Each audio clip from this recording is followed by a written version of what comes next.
Hello, everyone. Welcome to the Foul Play YouTube channel. Open mic number 221.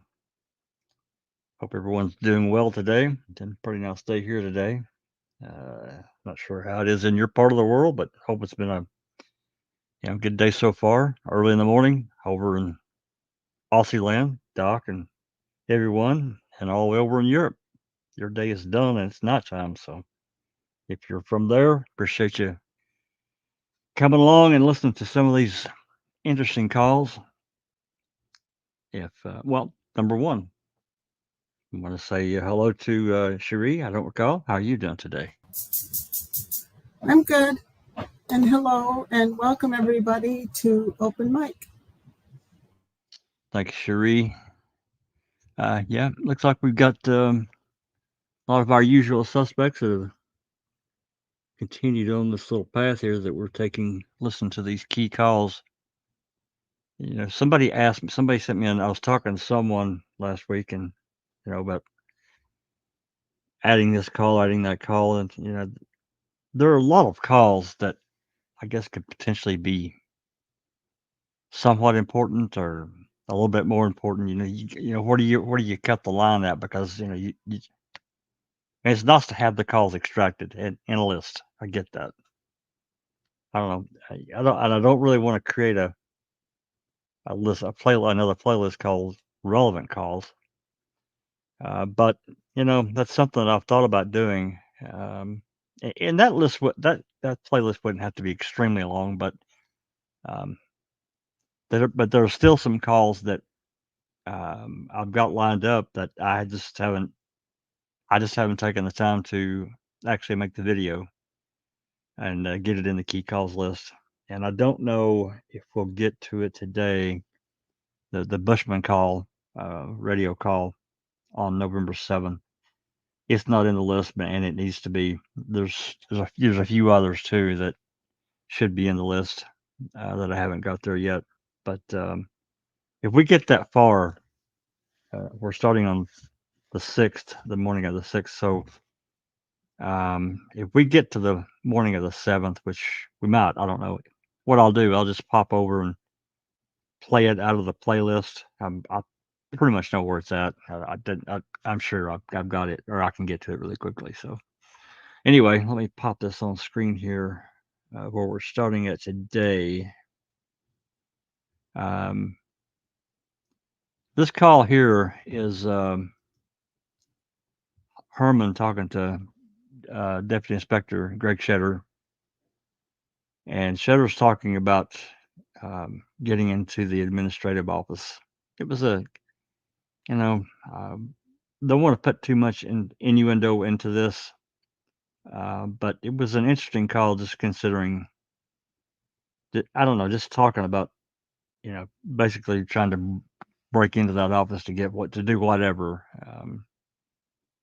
Is it nefarious? I don't know, but we thought it was an interesting ad, so here it is. And then we're going to get into the Herman brothers talking. Carla Avery calling about her and Barb coming to feed the animals. The Sowinski call, which of course we didn't get until 2022. That's pretty late. Yeah, we probably are going to get into 7. We only have a few for the 6th, so we probably will get into the Bushman radio traffic. So, all right. So let's, as always, if there's questions, put a Q in front of it. Me or Sheree will try to catch that and answer it. And if we can, we're going to answer it as we're going. If not, we'll certainly try to get to it before we get out of here. Not going to keep everybody all night. We'll go for a while, and we get to a stopping point, and we'll just cut it off and do another one next week. Really good reading with the crew last night. A lot of interesting information. Take it as you will. We got been a bit of an argument on X with Gelter, basically saying that we tell people what to think. tell people what to do. It's just rubbish. It's just absolute. Anyone that's been here, everybody has a voice. Everybody has an opinion. We're just a group of like-minded people as far as advocacy that are together. That's it. There's nothing else. There's no. I'm like, it's just crazy. It's like they think that we have secret meetings, and you get beat with a whip if you don't say this or that. It's just total crap. Anyway, it just really irritates me. Just presenting what we see, and doesn't mean that everybody has to agree. And we don't, and oftentimes we don't. But we don't get mad at each other and cause World War III. We just disagree. We move on. Here's why I disagree with Duck or whoever. We hash it out. If something some opinion needs or something the group needs to come to a decision, we talk about it. Everyone has a voice. So it's really irritating that people would do that. Right. Right, Justin. We just try to present what's documented. Again, we talked about this. I'm not going to get off into it at length. But, if we have some document or call or whatever that has some ambiguity, we have a beginning point of that, and then we have an event at the end of it, but there's something missing in the middle, and we speculate. But we're speculating. We try to do that based on good information. Just not just the tiniest of a kernel that sometimes doesn't exist. I try my best to never do that, and I know that Cherie doesn't, and Doc and everyone. We just but to have that opinion, that doesn't mean that I'm right. Doesn't mean Doc is right. It's just an opinion of what we see from this event or this occurrence to an end event, but we can't fill the middle. Thank you. So, with that said, yeah, we just try to present what we can get, and I'm constantly trying to get more documentation that we don't have constantly, and it's just been a ridiculous. It's at this point, it's a ridiculous kind of thing.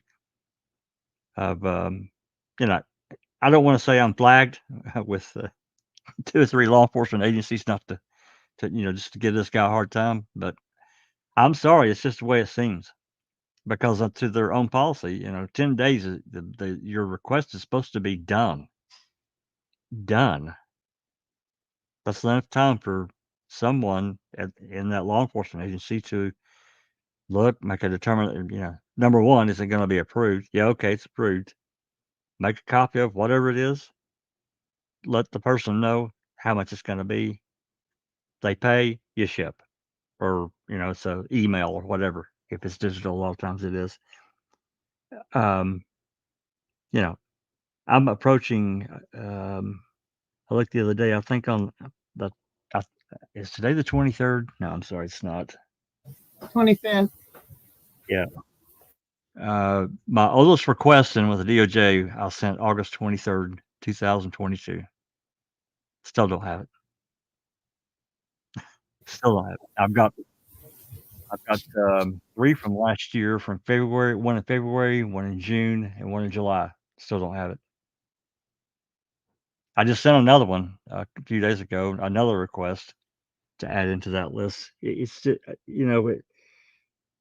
I have to ask what they're doing because I know other requests are being fulfilled. I know they are. So, it feels like I'm being singled out, and I don't like that. I don't like saying it. I don't like saying somebody's discriminated against me because I'm trying to get information.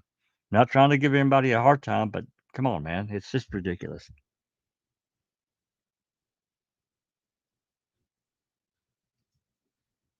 Yeah, Travis says it's interesting to where the law and burden of proof intersects with the true crime sort of discussions. This channel is more of a hybrid channel that is also the support group for Stephen and Brendan. Yeah, that's true. I mean, that's true to a large degree. For me, though, I don't want to speak for anyone else in the group. I just want the truth, and I think by and large, that's what everyone wants. Whether that support, you know, is a dotted line to Stephen and Brendan. Okay, I just want the truth. I don't think I'm sure we don't have it. So that's been my goal: the investigation, the pre-trial, the things that happened in there, even during the trial, what was presented. I have issues with that too, but that the trial is the culminant. Well, the end result. I can't just say that word. The end result of the investigation and the pre-trial. That then we flow into the trial, and the prosecutors, they present their story. So anyway, we'll see what we get. If I get anything this coming week, hopefully I'll have a response. And to be fair, the request I sent to CASO at the 1st of June, it was June 3rd, I think, is a little bit long, but look, it's not like a million things that I asked for. It's not longer than a standard request. There's several items, but nothing that would cause a big flub, or they would have to hire 10 people to get it done. It's not like that. It's several items, but come on, man, it's just not that hard to burn a CD, rip a copy. It's just not. Yeah, I'll be 63 here in a few days, so if I can do it, I know somebody that's you know from the prior generation can certainly do it, right? Sheree, did you notice I dropped a hint about my birthday? I'm not like egg for gifts or anything. Yes, I did. Happy birthday early. The 28th. Travis says, I was just meaning in the sense that it goes beyond the typical Reddit type debate. It is deeper for a lot of people on here. Yeah, that's true. Yeah, I appreciate that. We all do, Travis. Um, and bringing in different opinions about a certain event or how that event happened, something over a document that we have. It does do that, and it's easier to do that because it's we maybe present something and then talk, and that's certainly far easier than Reddit, and we're not limited. There are limitations on Reddit on what you can do. So anyway, let's get on with it and get started with. We're on November 6th, 2005. This is at 5 a.m. And Todd Herman's talking to Deputy Inspector Shetter. So let's get started. Questions, put them in the chat. We'll try to take a look. If there's none, we'll just move on and go down the list. So here we go.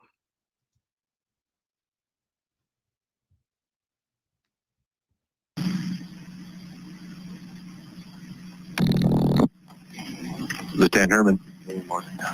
Hey, I'm just asking if you were still out there. No, I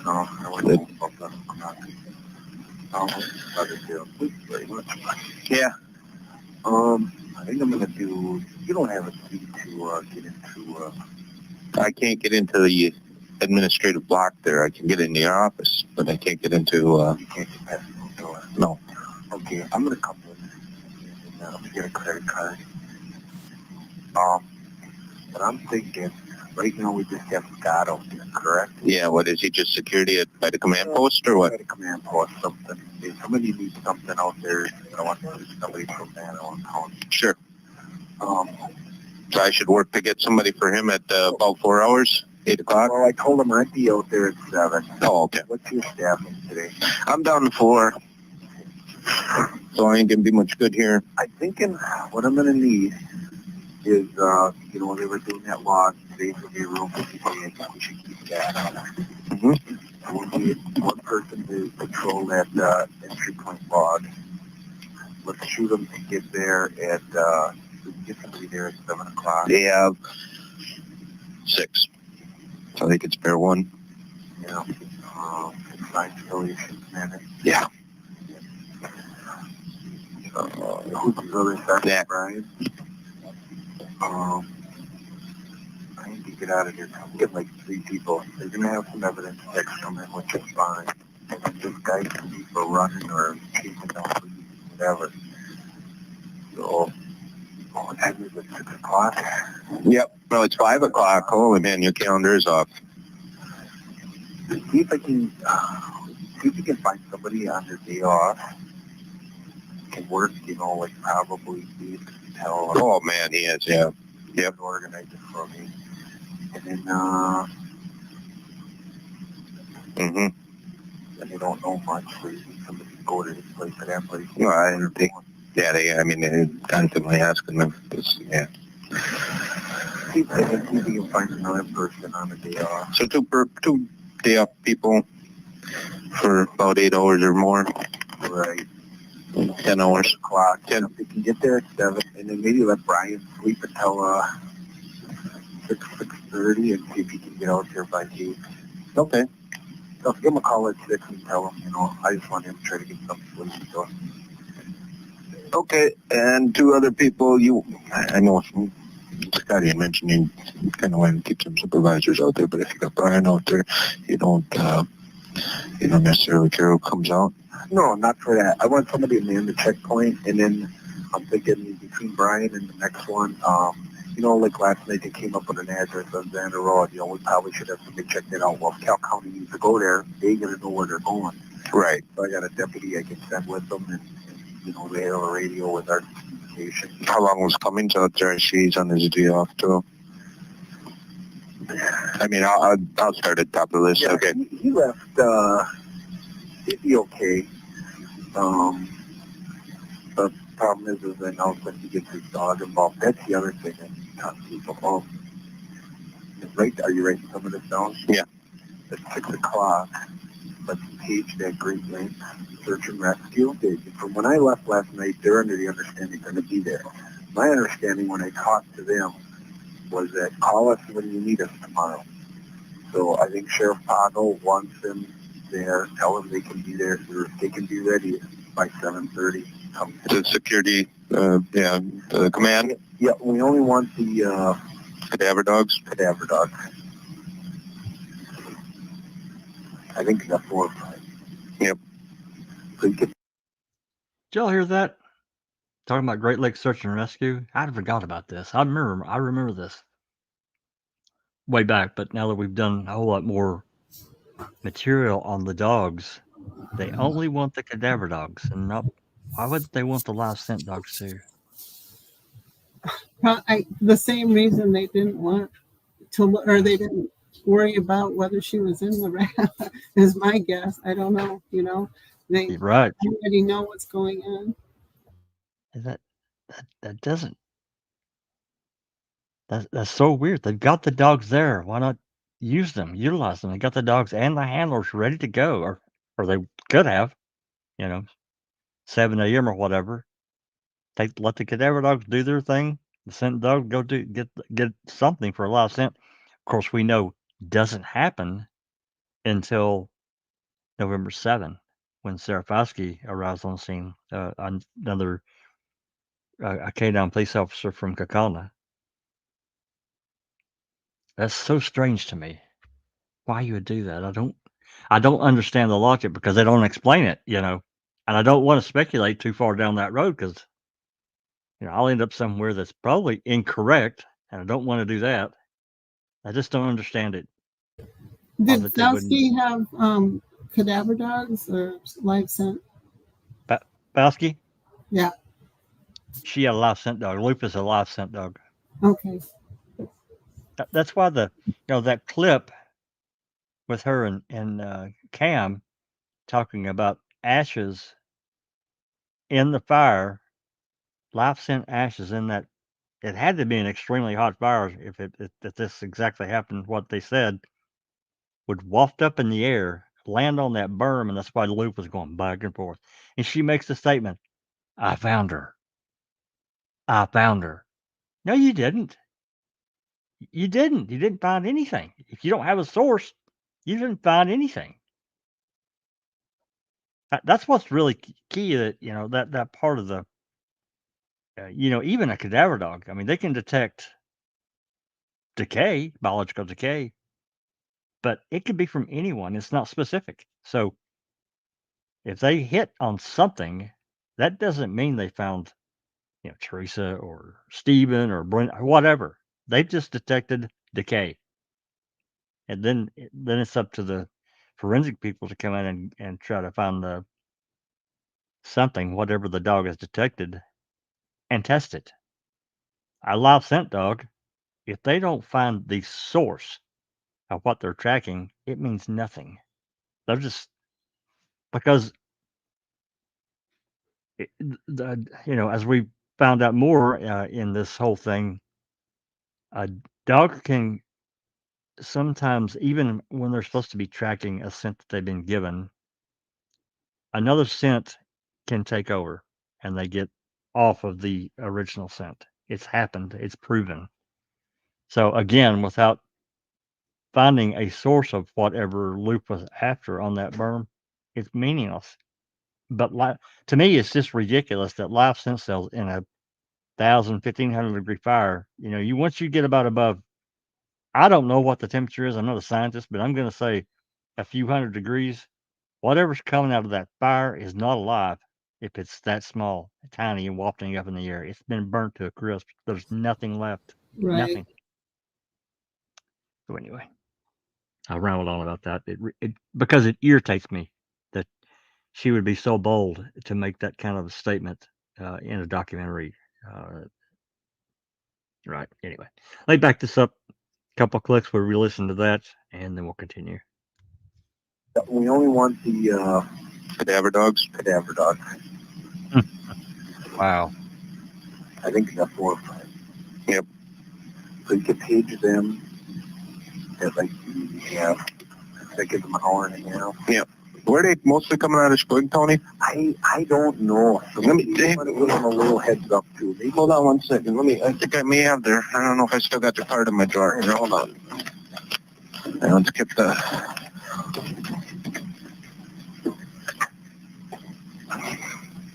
There it is, Great Lakes Search and Rescue. For 24-hour call out, I got a 414 area code, so this must be Milwaukee. Cedar Grove. So maybe we should give them a call and just say, I know it's early, but however you want to make your setup, but be at the command post at 7:30. Yeah. Okay. Yeah. Good. They got a 24-hour call-out number here. Yep, it's no problem. Okay. So 2 persons by 7 and call Mac for 8 o'clock. I'll give them what he said. Yeah. Or give him a call at like 6. Yeah. And then whenever he wants to come in. And I just don't want to call him right now. Okay, and then I think I'm going to come down there. I'm going to grab the credit card. Okay, I'll be downstairs if you need something. Okay, I'll stop and help you. You work on it while I'm moving around. Sure. Okay, thanks. Bye. Well, not a knock your head off call, but certainly an interesting call. Wasn't watching. See if we've got any. Looks like we got a couple questions here. Man's life is shuttered with MTSO or another division. No, he is MTSO, Deputy Inspector. He's been with the county for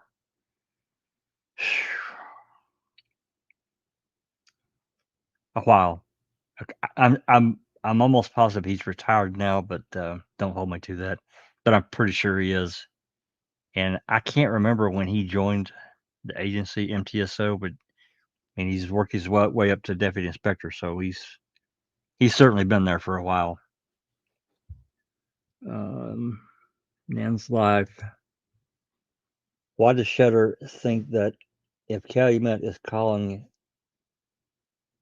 called to go to Manitowoc address, they won't know where to go, and he will send the MTSO with them? Makes no sense. It's baby sitting in extra cost. Well, I completely agree. Such a drain on resources, in my opinion, the way this whole thing went down, because MTSO we're supposed to have somebody from another agency with them at all times. Now, of course, we know that didn't always happen. a few times that for sure, and evidence was found. When they're by themselves. Specifically November 7 when MTSO Souders found, in quotation marks, found the electronics in Stephen's burn barrel, and then he was by himself. Then November 8, of course, with Jason Jost we just talked about last night, and this he had a feeling, whatever, he needed to search that pit. He was by himself too. Make of it what you will. I'm really not trying to point to anything nefarious. I'm just saying, it is what it is. People question me, state advocates have questioned me like, well, you're just trying to make that into something nefarious, and I'm really not. I'm just stating what's there. Is it nefarious? I don't know. I can't prove it. I just know what it looks like. Make of it what you will. Anyway, hey, little Barb, thanks for coming. We got any other questions? From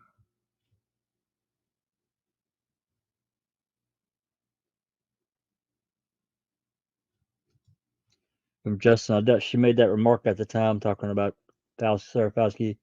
Just like Ma'am and Cam was meant to entertain. That's true. That is a good point.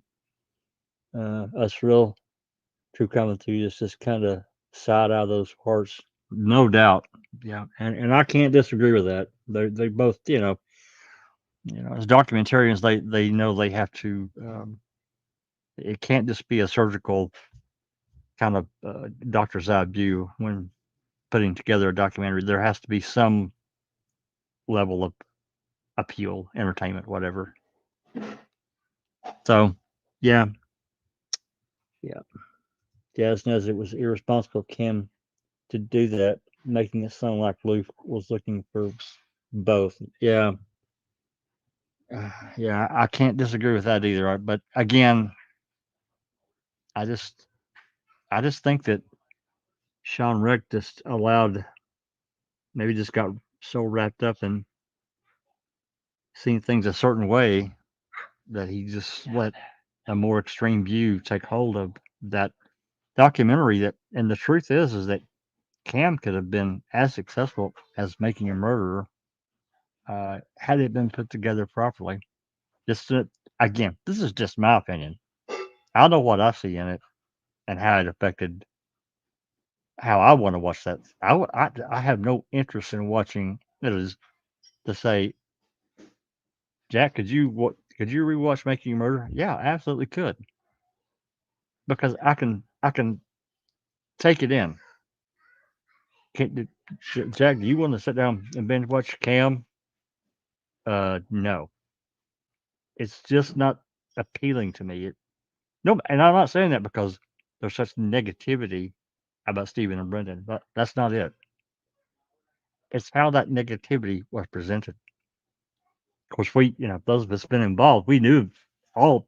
Well, I can't say we knew any of the hearsay because we had never heard it before, but a lot of that other stuff, yeah, come on, man.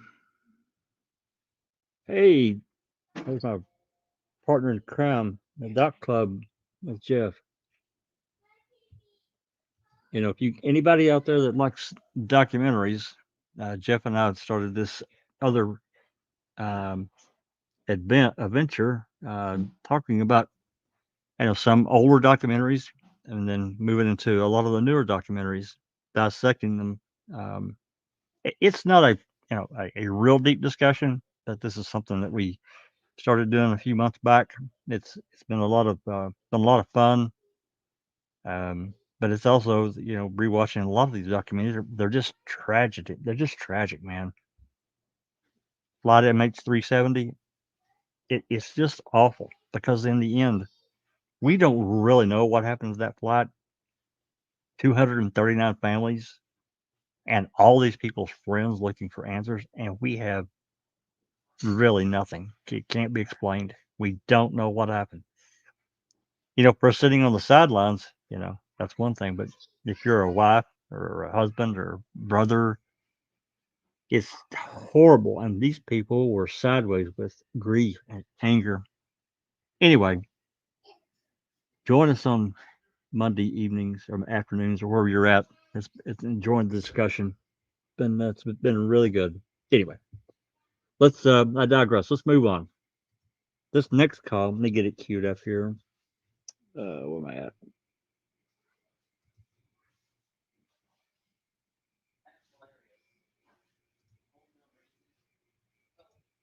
Ah, damn it. Yeah. This one I don't think we have a precise time. Um, it says before 8, and if we had a precise time, I would have. Oh, I did. Looks like I have fixed it. Um, you got to understand some of these calls when the we originally got them, we didn't have the 2022 open records request, so we couldn't nail the time down completely because of the original calls that Rookie got did not. They're just tracks, so we had to establish a timeline from other sources. But it looks like I have changed this to 7 a.m. Todd Herman talks to Rob about running the ambulance. Can't see that's kind of. Oh, there it is down there. And the ambulance is. We found out later is like a converted um, ambulance vehicle that they've converted into whatever to carry equipment, yada yada yada, that they utilize when they need it, on a crime scene or whatever. So, not a very long discussion. It's only a minute long. Let's play the call.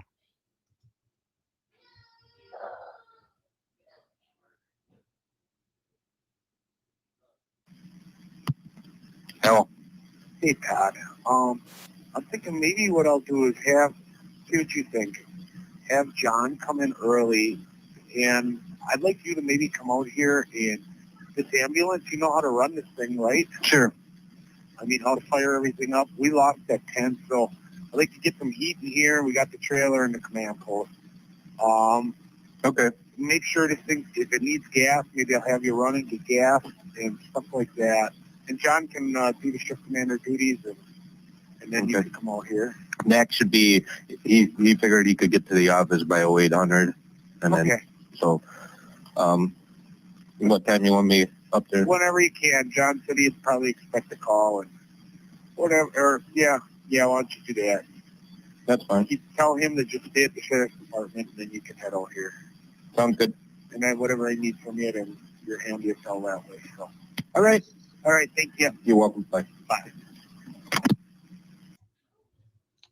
Yeah. Question from Nan.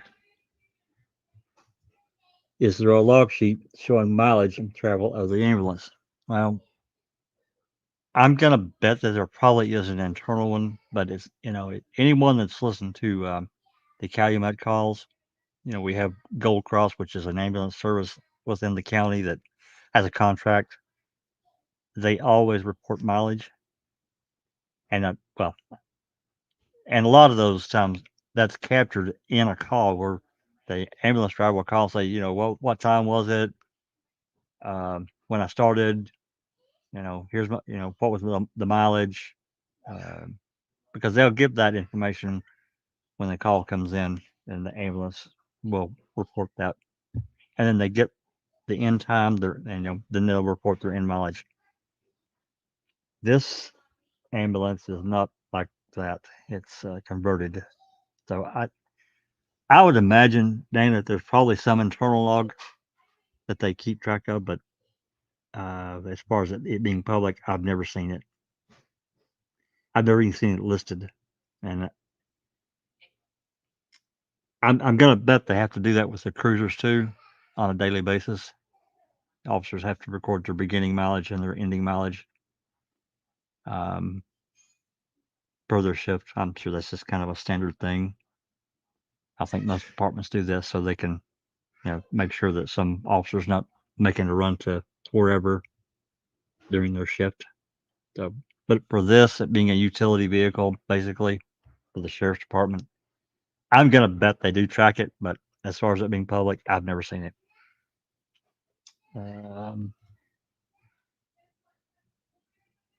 Stuart King. If law enforcement followed correct procedures throughout investigation, issuing officers from both forces were present during searches, and suspicions wouldn't be raised at every turn. Yeah, that's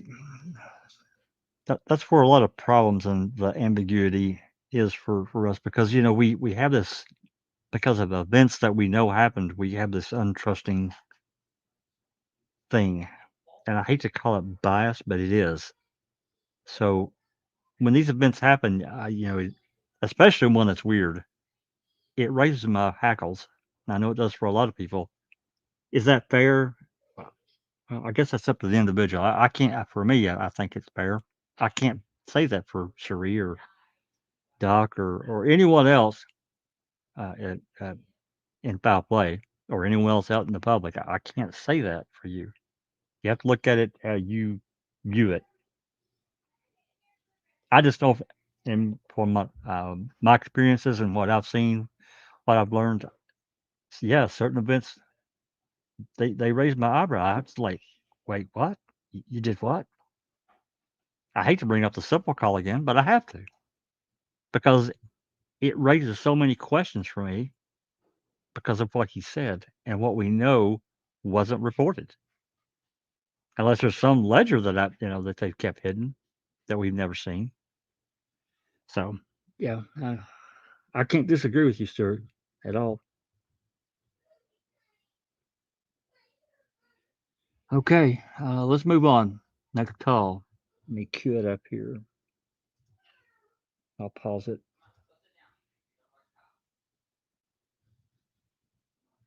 Yeah, Carla Avery calls, wanting to come feed the animals. She gets hold of dispatch, asking if her and Barb can come and feed the animals, because it's not only Bear. There's Barb has a couple of dogs, and I think a cat. I think, and then I think Bobby. Yeah, I think Bobby had been allowed to get his puppy. I think that had already occurred. Don't hold me to that. And then I'm not sure who else had animals on the property, but this is interesting because this leads into later, and I think it's in the list, but there's a call to Deputy Inspector Shetter, because they make a call to him saying, "Hey, look, we got Carla, Avery, and Barb. They want to come feed the animals," and he kind of flim-flums around and says, "What animals? There's no animals here." It's like, and I think he even mentions that some animal have been removed. I think he's talking about the puppy of Bobby's, but there are clearly animals there. And this goes back into, Bear being this vicious damn dog that nobody can get around, and it not being reported to anyone. No one called and said, "Hey, you got to get this dog, this German Shepherd out back here. Somebody's going to get bit. We can't do anything back here." No calls at all, radio or dispatch that we have. Anyway, so this call, yeah, let's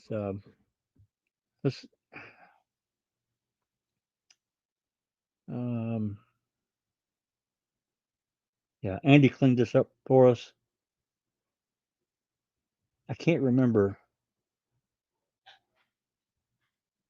Yeah, I think I included this Shetter's call in here. I can't remember. It's been a little while since I've done it. Let's take a listen.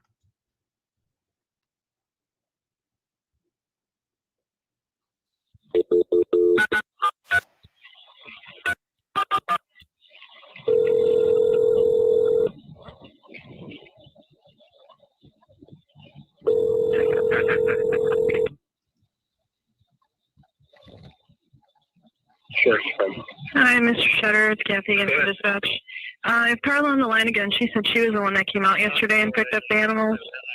And she knows that there's a couple still tied outside and one in Barb's trailer. We have not seen any Any animal. We come across it, we take her number. Okay. Okay. And she's also calling for Barbara, who wants to know if she can ever get in to pick up some clothes for her kids for school tomorrow. I can't answer Okay. that. The answer probably be no. Okay. At this time, her best bet is to have Kelly McCowney. Okay. Okay. Yeah. Gotcha. All right. Thanks. Bye. Carla? Yeah. He said that they haven't run into any dogs or anything out there. So How's that possible? And hello, Sister Susan. How are you? Hey, brother. I'm Hello. good. Hi, Cherie. Just getting home from work. Yeah, that's what I figured. Yeah, how's it possible that Shedder says there's no what animals are you talking about? I don't know what you're talking. How's that possible? Seen any dogs? Yeah. Makes no sense. No, it makes no sense at all. What, Barb what had was- 2 and Bear? That's right. right? And I think Barb had a cat, but I don't hold me to that. But Yeah. I'm pretty sure. She did have a Yeah. cat. Yeah, what I thought. So, what animals? So that tells me that nothing's been reported to him, and he's clearly not been over there himself. Yeah. And if he was, Bear didn't care. Sitting laying down behind the garage, and he just didn't see him. And Bear Mhm. just didn't give a damn. Yep. I don't know about the 2 outside dogs that Barb had. I can't answer for that. I don't know if they would have barked or not. I just don't. Oh, you understand how gotta they- know it with all those people everywhere, all over the place. I would think. Yeah. No. Yeah. Anyway, all right. Let's continue on. I'll back it up a click, and we'll move on. FaceTime video. Any dogs or anything out there? So simple. I don't see how they didn't. There's one behind the garage by the Okay. trailer. Okay. He asked me to get your phone number, and he'll give you a call back if he's going to go out and take a look. Okay. Yeah, they're both back by the 2 trailers back there. Okay. One by one in between the trailer and garage, and the other one by the white trailer right behind that garage. Okay. What's your phone number, Carla? 776-1193. Okay. And he's not sure about Barbara being able to get in tonight before school tomorrow. He suggested calling Calumet County, having her calling Calumet and see if they can get some clothes for him or see what they can do. In other words, she's got to call Calumet County and Yeah. see if either she can get in there, get some, or if they'll bring some out. Exactly. They'd have fun because there's 4 boys. Oh my gosh. I'm sorry. Okay. Okay. All right. Thanks. Sure. Bye.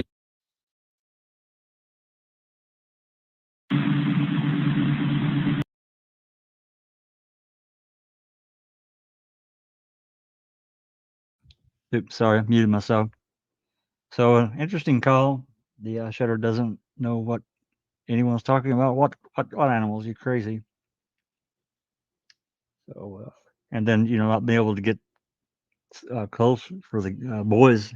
That's another whole ball of wax. I'm sure they hadn't even thought about. We got any comments here?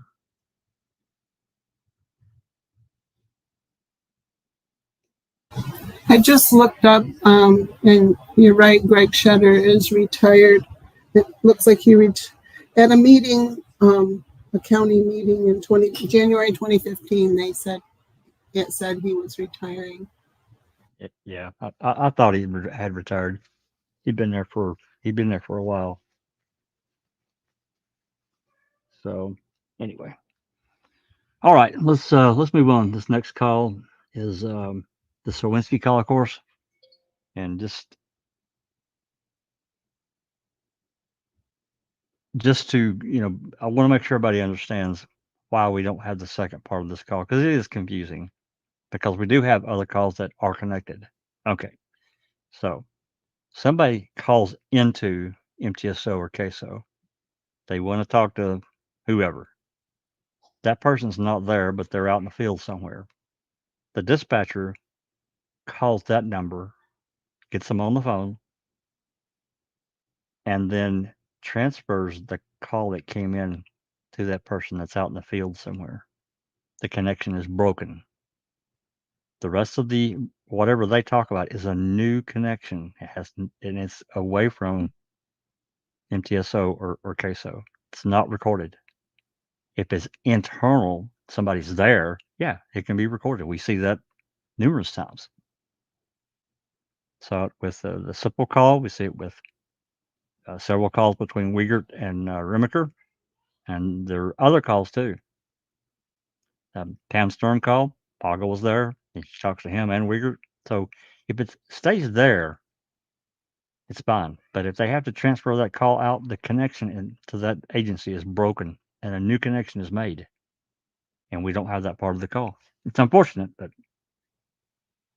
because I would sure like to hear. I think we all would like to hear what Singlab, number one, what Sowinski said to Singlab, and what he said back. And remember, no one interviewed Sowinski.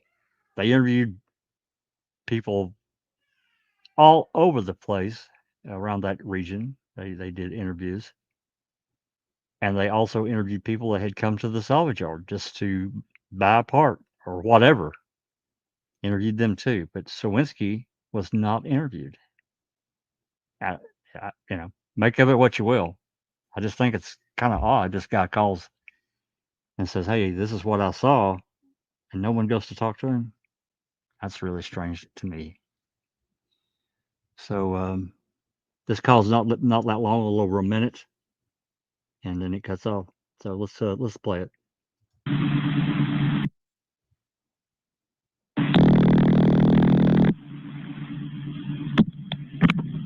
Manitowoc County Sheriff's Department, this is Carla. Can I help you? Carla, I don't know if this good information, bad information. Who do I talk to about this? The girl that's missing from Hilbert? I can have you speak with my shift commander. Can you hold on a moment? Thank you. Sure.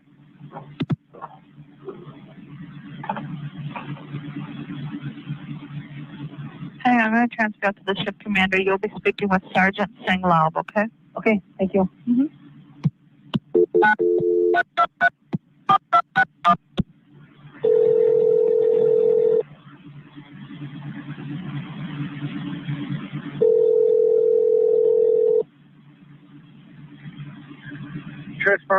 Scott, when I hang up, it's a man on the phone who thinks he has some maybe more leads, and you wanted to speak with somebody on the case. All right, good.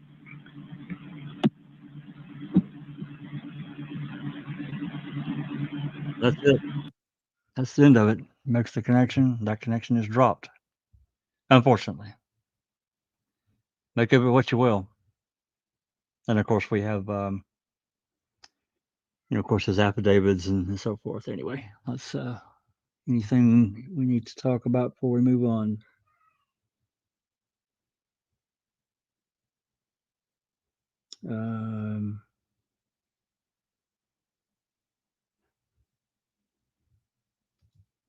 Well, I can't answer for Justin, but I know I would certainly, if there were all these questions, I would certainly be questioning what the heck's going on here. And, as we've learned more about how the process should work, and what we see in this case, we see so many other investigations where great care is taken by these various law enforcement agencies to do their job correctly. I'm not talking about minor mistakes. I don't think any of us are. These are glaring to us errors. So anyway, yeah, I definitely would be questioning it. Hey, there's Under Your Scars. How you doing? Thanks for coming. Let's move on to this next call. Okay, that was the last call for the 6th.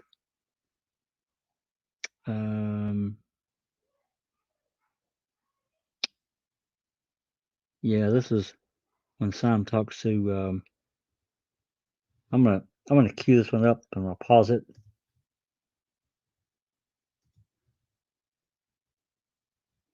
Yeah, Simon talks to Herman, but I'm going to look up this other call. Give me just 1 second. Susan, you and Sheree take over for a second because I want to play the Bushman radio traffic, and I'll have to dig it out. Give me just 1 minute here. Okay, I've just been trying to catch up on chat here. It's pretty interesting discussions going on. Yeah, talking about errors. Yeah, errors happen, but that's no reason that they can't be corrected. And that seems to be the case here. They don't care if mistakes were made. And well, and it's also the number of errors, or errors, I guess you want to call them, that were made in this one case.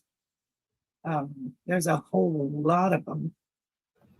yeah, like using a skid steer in the bone, alleged burn site. Obliterating the That's burn not pit. an error in my book. And not taking photos. Right.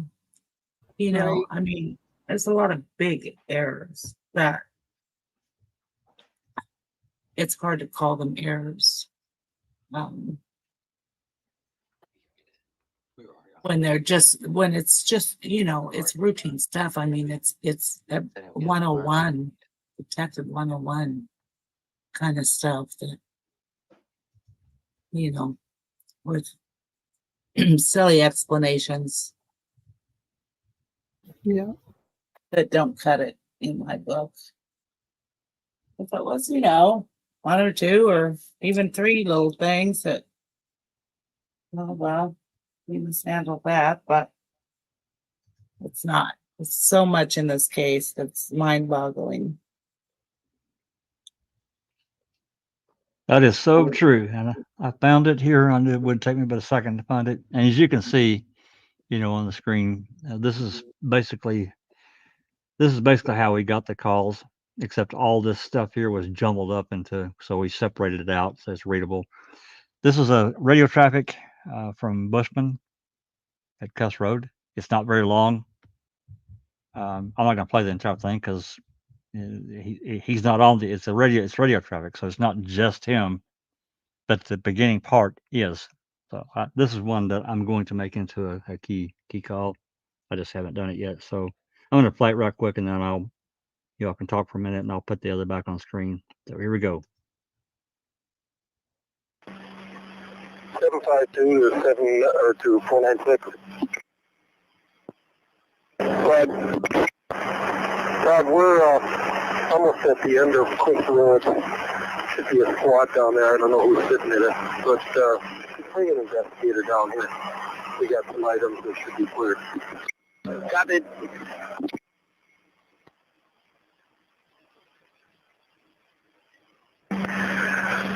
496, you may want a shovel.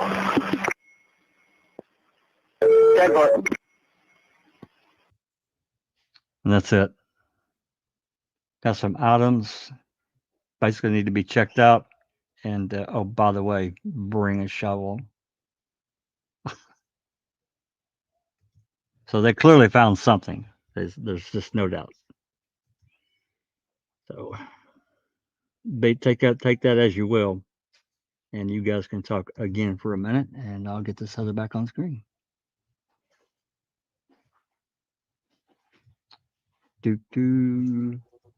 Yeah, I wish you'd have been a little more specific on that call. What are those items?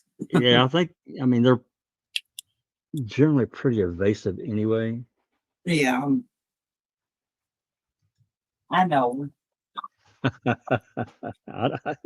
What do they say? Wish in one hand. Mm-hmm. That's right. Exactly right. Best. You know. Exactly. Okay. This Simon talks to Todd Herman about personnel staffing, entering part about 2 minutes and 30 seconds in the call. But I went ahead and I do remember this. I went ahead and just ripped the whole thing for context. I know it's a little bit longer than what our standard conversation, but because it's almost 7 minutes, and I probably will break it at some point, stop it, and we'll discuss whatever. If there's questions, whatever something is said that you want to talk about, then of course just let me know. All right, here we go.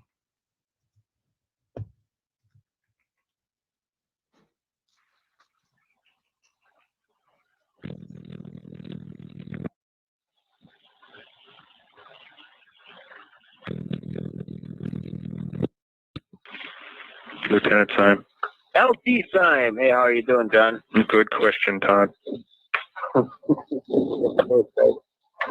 Hey, I got Glazer.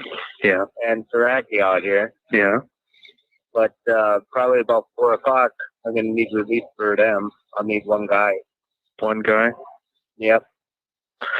Okay. One guy. I'll actually need 2 guys. Two guys? I'm gonna need staffing around the clock. I don't know how many guys they got on night. Obviously, you could use probably one of those guys. All right, hold on. No.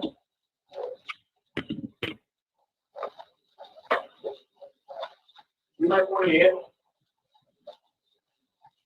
Might want to hit.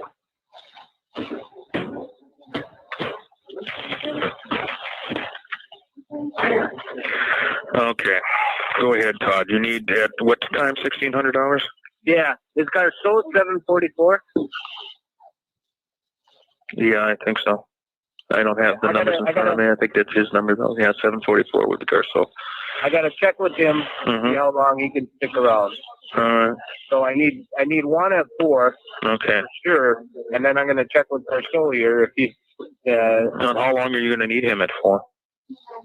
Well, I'm going to need 2 bodies for security till 8 a.m. for sure. 8 a.m.? Well, I figure if I get 2 at 4, we can count on them till. Okay, I guess, do you want me to call people in, or are you telling me to take people off my shift? Depending on how many people you have, I need at least okay, one. I'm at 5 right now. Okay. Because Andy's already up there, so that dropped me by 1 already. Depending on staffing or whatever, make whatever. If you gotta call somebody in, you gotta call somebody in. But I need one guy on control point here. Okay. I got Yost, Siders, King Rob, Mike Bushman out here. We're not thinking we calling them guys. But I need one here, and then I'll let you know further when I check with our shoulders. Okay. He can stick it out. So I need to make arrangements for one person to cover from 6 o'clock or 4 o'clock tonight till 8 in the morning. Yeah, what is that? That's going to be, actually it's 2 shifts at 16 hours. So. Yeah, no, they'd have to go 4 to 4 and have to make different arrangements. At least, depending on how you could do it, we need to make arrangements till tomorrow morning. And then, maybe I get one for 4 to midnight. We're going to actually have to continue, but at least we can make it so. I don't know how long it's going to last, I guess. Try to do what you can to start with. Okay. I'm now confused, but I will try to do what I'll do is I'll see if I can get somebody to come maybe like from 4 to midnight and another one come from midnight to 8.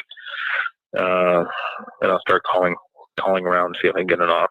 That's one for sure, and then I'll wait and you let me know that you need 2. I'll let you know as soon as I can make contact. On the second one. Okay. What I did last night was I had Hornet came in 4 hours early. He was here at 4 in the afternoon, worked till 4 in the morning. I had him man it from 4 till midnight. Let me look at this. Okay, he's got 5 people working tonight. Scotty does. Correct. And I say, Scotty shift commander? Yeah, just Scotty shift commander, or he doesn't get a second. And he's out here too. I don't know how long he can stick around or if he's up already. Well, you're only supposed to work so many hours. I'll have to do some checking on that end. So you can't call him. I think Bethler's up north. All right. If you need me to touch base, I got phone for 6-3. Okay. All right, what I'll do is, he can run with 4. It's a Monday night. We can take one guy off of nights and put it there. That would be all we'd be able to take off because that drops into 4. Yeah. So I'll call somebody in early, and they'll have to be up there at 4 o'clock. So I'll have to. Yeah, they can. Well, if they left the department at 4, that'd be okay too. But Okay, I'm just trying to. Are we going to get any vehicles back here? Because we don't really. All we've got here in the lot now is the volunteer vehicle, the full-size van, and a motorcycle. That's it. yeah, I'll try to make some arrangements when I send Singlab and them out of here. Mhm. I'll get rid of some of these sick cars. So yeah, 56, and I don't know if 40's missing yet or what. Okay. I don't know. Is there any keys hanging there? You got 40 or 50? Well, we've got keys hanging. I went out in the back lot and I actually physically looked. Okay, And there's 40? Like there's 52 and 53 if you had a tonight. yeah, I suppose. Yeah, they're out right now doing their thing. Yeah. But I mean, right now there's just nothing out there to Sure. send Hey, out. good luck. Good luck, John. I sat in there an hour and a half last night trying to line up guys. Okay. Well, I'll start working on one. You let me know if you need Yeah. more than just that one. I'll work on it. What I'm looking at is I'll probably bring somebody in off early on the night shift and just have them work from 4 to 4. With Mike Salute too. And then maybe have somebody come in on the morning shift tomorrow. Well, let me take a look what they have for mornings, and maybe I'll just have somebody go right out because we have somebody work out there tonight from 4 to 4 in the morning. And then That's a long shift then. Yeah, right. yeah. We'll break it up on the shift a little bit if they want. Well, we do okay. Have them work from 4 to midnight, and then have somebody come in at midnight, early on the morning shift, and have them work from that till 8 in the morning, and then have the last 4. Yeah. How does that sound? That's fine. Okay, I'll try to work on it. I'll get back to you. Yeah, and I'm gonna get a hold of Dark Soul here. All right, and you'll let me know if I need a second. Yes. Okay. Bye. All right. And as we know, those of us that have listened to these calls with the Manitowoc, especially, it happened in the CASO calls too. But staffing for security was a pretty big deal, understandably so. They're trying to watch 40 acres and then all the roads that led into the Avery salvage yard area. That become I'm sure, pretty serious headache for a couple of these people. So the staffing was definitely played a part in this. Anyway, yeah, I don't know if there's any questions about that one. I doubt there is.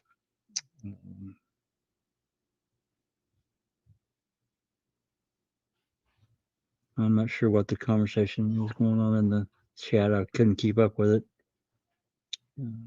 Like conversation about planting evidence. Justin says, if anyone admitted to planting evidence and could show proof of that, I'd change my mind in an instant. You can hold me to that. As for RH, do you mean Hilgus? I would imagine he does. Yeah, well, Justin, I don't think we'll ever see that. I mean, if the reward, got right up to $1 million or something, yeah, I think we probably would see some kind of result. 100,000, 150,000. Well, there's lots of considerations that have to be taken in that, because if somebody was to do that knew what some things that happened, either being told or just observing someone doing something that they shouldn't, I think they could put themselves at real risk. There's always deathbed confessions. We can That's only true. hope. That's true. That's true. Anyway, all right. Let's move on. Let me cue it up here, and we'll pause for just a second. Simon talks to another reporter, Mark Heller. We had a pretty good laugh about this one too. Simon, as you guys know, he knows he's not supposed to talk, but he does. This one's not long. It's not like that other call we played the other day or last week or whenever it was. And he said, can't release any information. It turns out to be a 7-8 minute call. I can't really talk about it, but he keeps talking about it. It's quite comical. So, and then we're going to get into a short call from Blodorn. Anyway, let's play this one.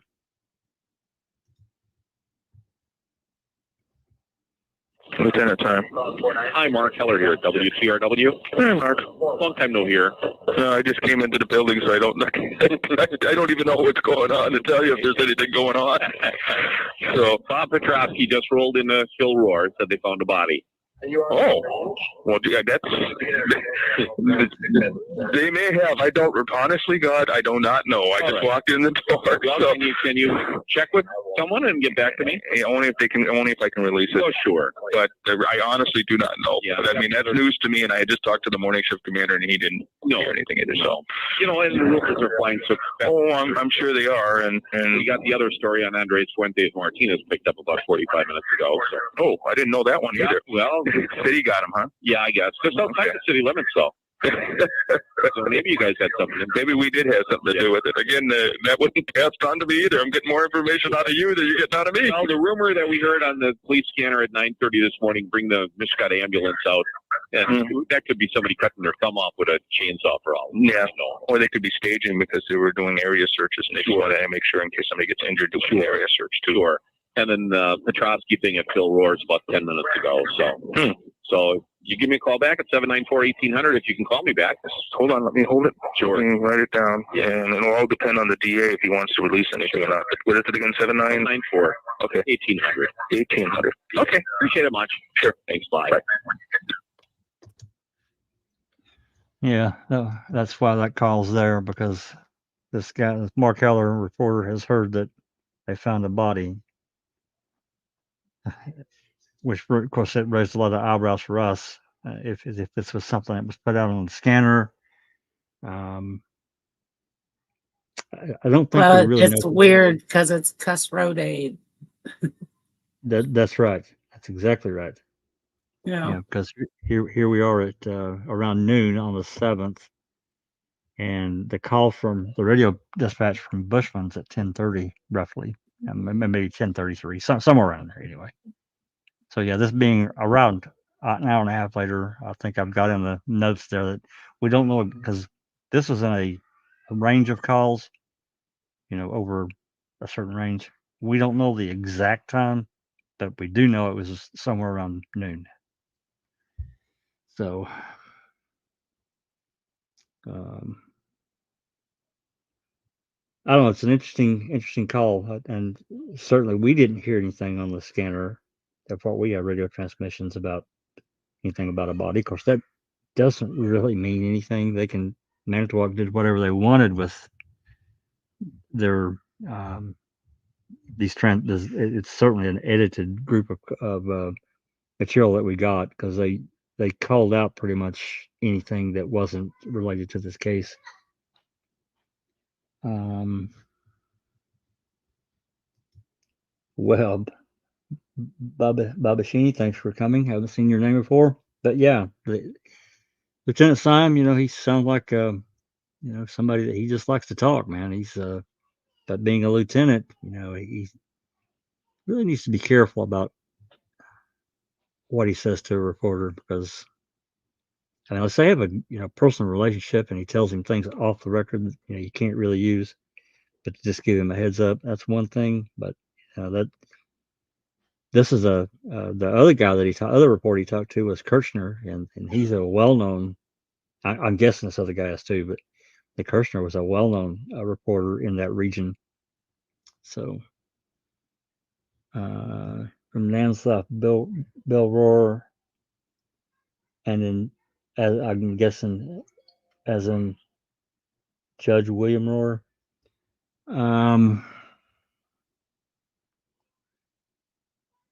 I can't answer that, man.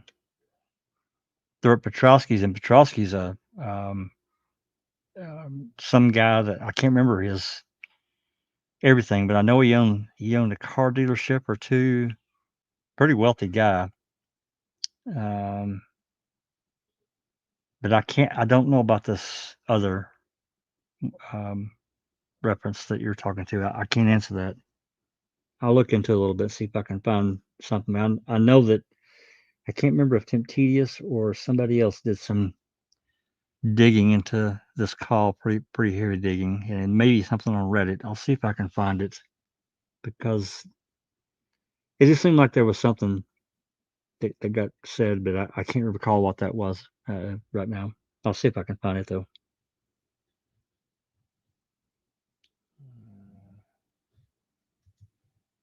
JD, hey JD, could the RAV4 key have been found there as Colvin was there too? I'm not sure what you're talking about, JD. I think he's talking about Cuss Road. Oh, well,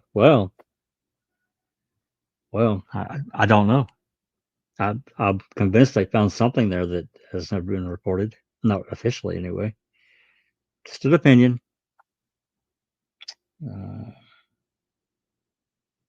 Yeah, you got a lot of things listed there. 3 RAV4s.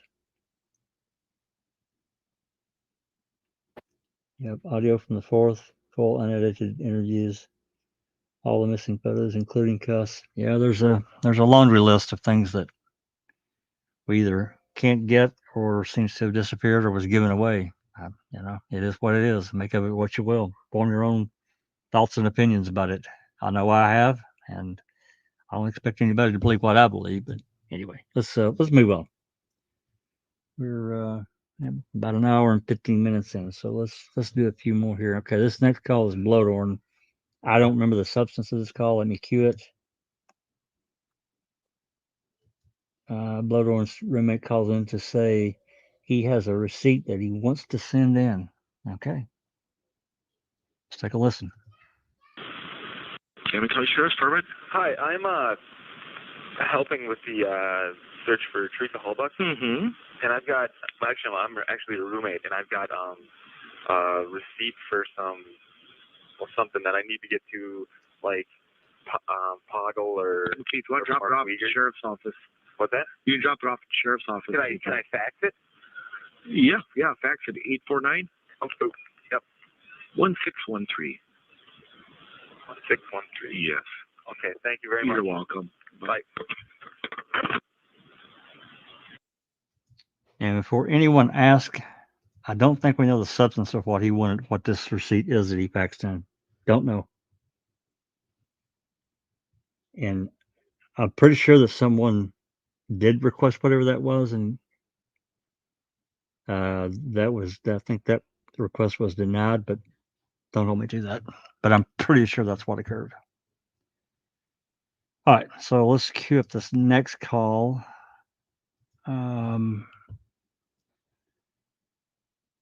This is a tip call into dispatch from a guy that does. Yeah, this is a really interesting call, the geocaching call. A lot of conversation about it. Once reports seeing a whole lot of blood, and it's not only that. Jeff Jones actually caught this because I had missed it way back when we played this. Got these calls, but there was this geocaching out where he was, which was. It wasn't out in the boondock, but it's outside of town. Certainly, it's rural. Cherie went there. Yep, that's right. There was also a missing person poster of Teresa found out there too. He found that. Right. We were close, but I think I'm still thinking. I mean, might have been a little bit off, but it was near there because we saw the pond and they were and stuff. Yeah. It was so grown up though, right? Except for the paths. Yeah. Yeah, I remember you and Rhonda took photos and we showed those. Videos, yeah. Yeah. Yep. It's pretty grown up. It was interesting. I can't believe you guys didn't crawl up under that tree though. I'm still shocked at that. It was pretty brave of us to go through that fence, but we did it. No doubt. Did you go through a locked fence? Yeah, but it said no hunting, snowmobiling, four-wheeling, that sort of thing. It didn't say no walking. So okay. So we walked. Okay. That's fair. Didn't say fair no enough. trespassing. That's right. You just couldn't hunt. Okay. Any questions? I've been trying to keep an eye on that, but I haven't seen any questions. Just chat mostly, I think. Yeah. Oh, wait. Oh, yeah. Okay. That was from Nan. Okay. Let's play this call. And if you guys want to, if there's something that interests you, just tell me to stop. Here we go.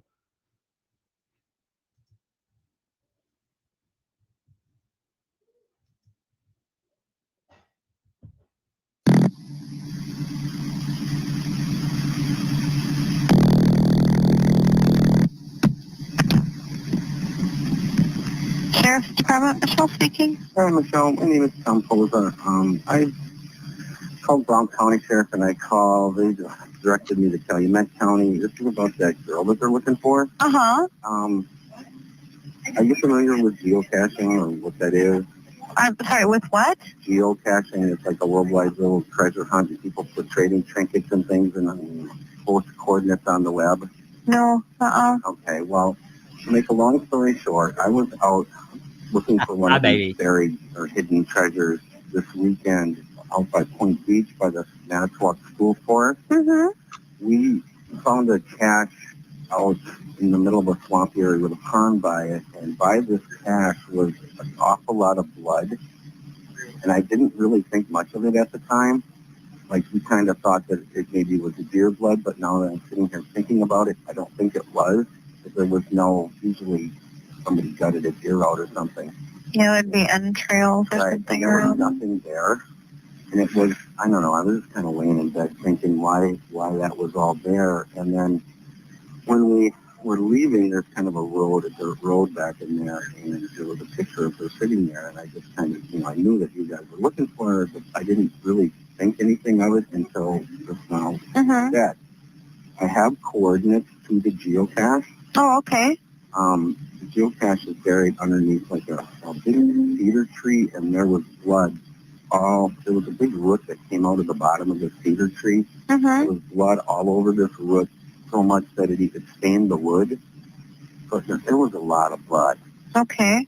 I can give you coordinates. Yes, if you would. Go ahead. Okay, it's north 44 dot 14 dot 503 west 87 dot 31 dot 600. Okay. And there's a road. It's the first road. I think it's County D that runs into O right by the lake there. Right. The first road off the lake shore that turns off. If you're heading towards the lake, it turns off to the left. Okay, it turns north. That would be. Right, it turns north. Okay, let me just look up there. Yep, that would be, it's either Lakeshore Road or Sandy Bay Road. Lakeshore Road, okay. Lakeshore Road, you'll go down the road a little bit.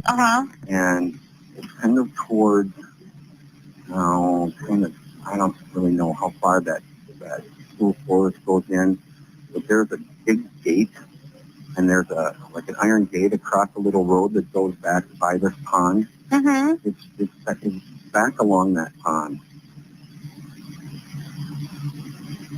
Okay. What was your last name, Tom? Poza, P as in Paul, O-Z-Z-A. P-O-Z-Z-A. Right. And Tom short for Thomas? Yes. Okay. What's your telephone number, Tom? 920-336-5748. Okay. And can I get your middle initial? Is A. And your birth date? 8957. Okay. And what's your... Hope this isn't anything. Yeah, me too, but we'll check it out. What's your address, Tom? It's 3948 Creek View, that's one word, Road in Depeer. And that's 54115? Right. Okay. All right. Obviously, they're not going to be able to go and check on something like that tonight. I'm going to pass this along to the detectives for in the morning. Okay. Is there a number we could reach you at tomorrow during the day? They can try my work phone. Okay. 920-405-7512. Okay. If they need to, I can come out and show them exactly what it is. All right. I'll give them that message, and they'll probably be getting back to you. God, I hope it's my best. Yeah, I hope so too. But okay, thank you. All right, thanks a lot. All right. Bye-bye. Bye-bye. So much blood that it stained this root at the bottom of that tree, and you can't really go out there at night. Just What? You know, I've been watching the Scott Peterson docs, and there was a scene where they had a tip sheet that had obviously been FOIA'd or was in evidence. Yep. And it was a list of all the tips that had come in. Where is that in this case? Well, we do have some. I'm not going to tell you we have them all, but we definitely have some. And I'm pretty sure that it's the CASO tip sheet. It's in the library, and there are a number of the calls that we have heard. Those tips are recorded by various, dispatch operators. Do we have them all? I would certainly say not. We have, This who is is it? Poggle and Remaker talking about making lists and comparing Yep. with one another. Yep. Uh-huh. Yep. But I'm not sure that we have the tip sheet from Manitowoc. I'm not going to say we have that, but the one, at least part of the tips that We don't have the Sowinski call on any list of tip list. No. No. Do we have? Is this call on a tip list? Well, this is Manitowoc, so I'm going to say no. I'm going to say no. I don't think we have it. I don't think we have the Manitowoc tip list. I'll take a look, but I don't remember seeing it. But again, I know this calls at it's 9:30 at night. Resources are probably a bit more limited. Still, to me, this is a significant thing. This guy's thinking to himself, man, there's a lot of blood here. There's no entrails. Doesn't look like somebody's filled just a deer. I better call it in. And but can't really get to that tonight. I think I probably would. Just me. Yeah. A lot of blood. Well, so much of it, is covered the bottom of that, however big this root was. So anyway. Okay, we're going to move into November 8th. Let me cue the call. I'll pause it real quick. This is the call that MTS Manitowoc Detective Dennis Jacobs calls Kathy Wilford. I guess she had called and said she, wanted to relay some information. This is a 8-minute call, a little over 8-minute call, where he extracts information from her. Should this have went to Calumet? Well, this call, well, how to word this properly. Starting on November 9, pretty much everything was shuffled to Calumet. But up until this point, well, the 8th, at least the end of the 8th, they were taking tips. Once they found all the evidence, then they shifted over. Well, yeah, and Manitowoc was ran off the property. They were cleared. So, because if you read the Manitowoc summary report, there is nothing after the 8th until March 1st. Nothing. So that tells you that they weren't there, or they sent or things, or the reports that we don't have. But they're back out there on March 1st. They're back out there on March 1st with Calumet. Finding bullets. Yep. Exactly right. Anyway, let's if there's questions, and I think there's a lot of questions with this call, especially with Kathy Wilford. But if there's questions, let me know. I'll pause it and talk about bias. Oh my God, it's bias for you. It's pretty bad. All right, here we go.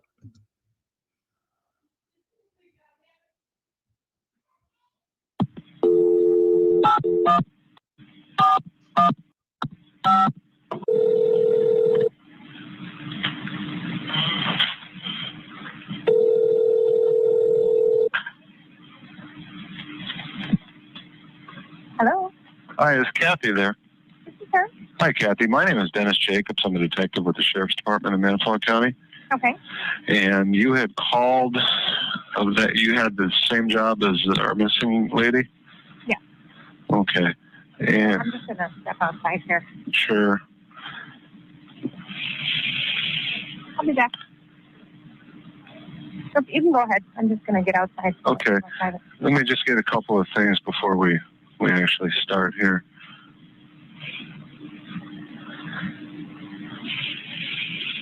Is your name spelled with a C or a K? With a K? And it's Kathleen? No, just Kathy. Just Kathy. What's your middle initial, Kathy? D is in Dawn. Okay. And it's WILLEFORD? Correct. All right. What's your date of birth? 9/30/68.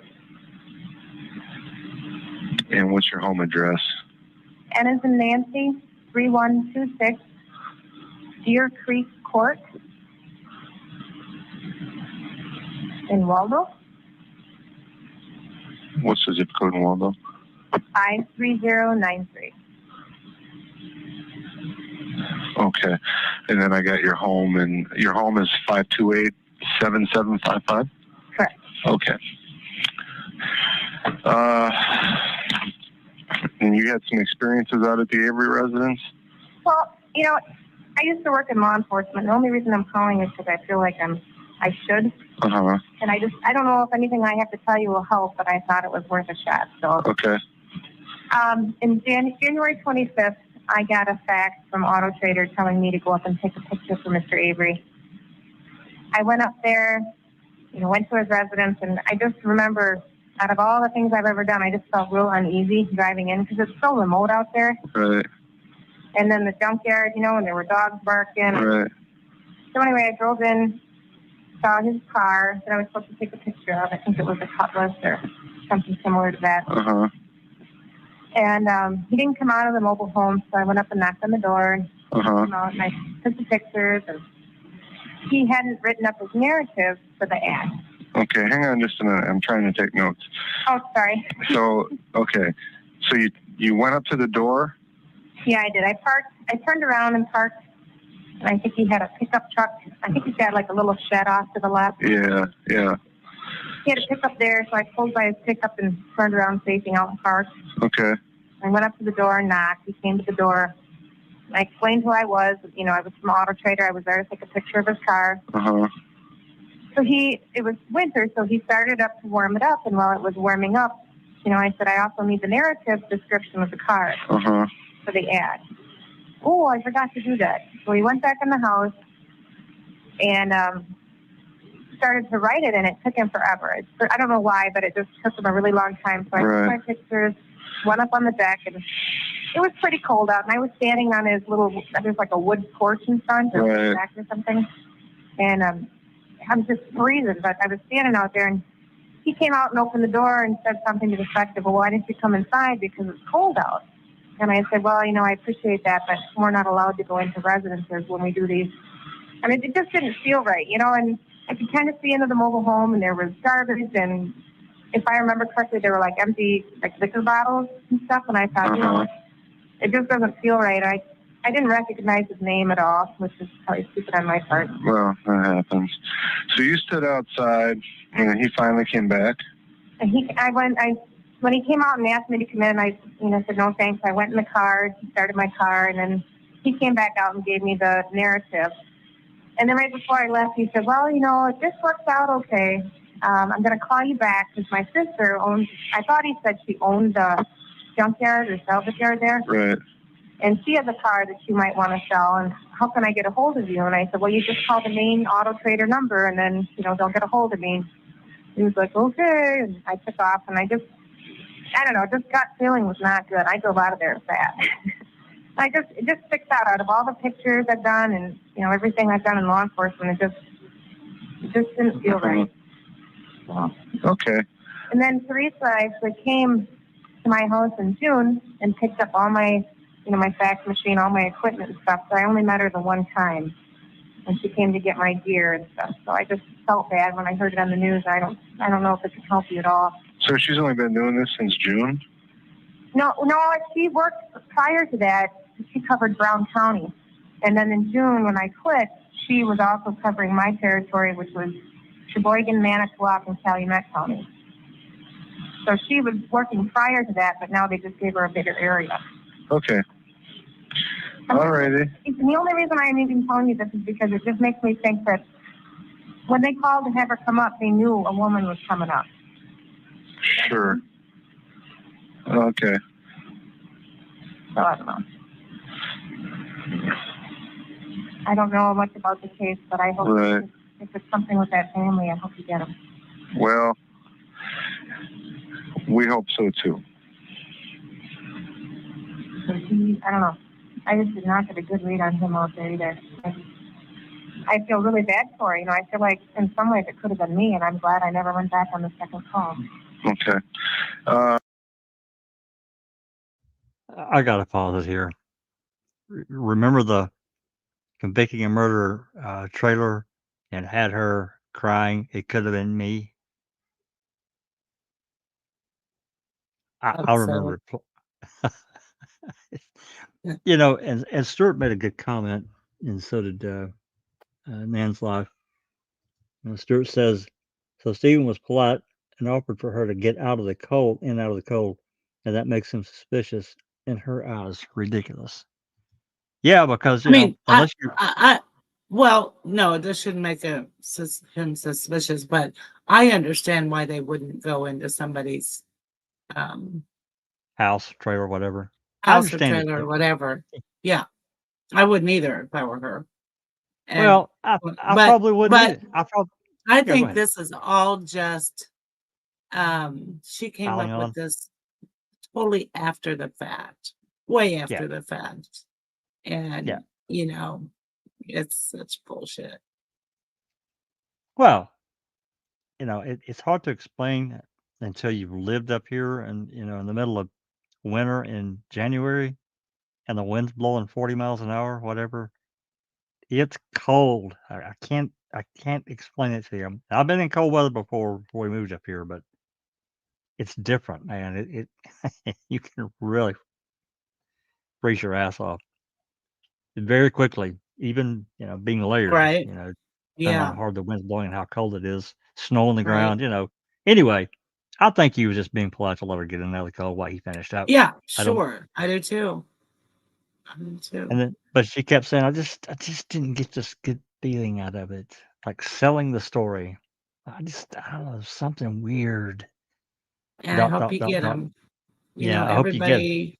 Everybody have made up their minds. Yep.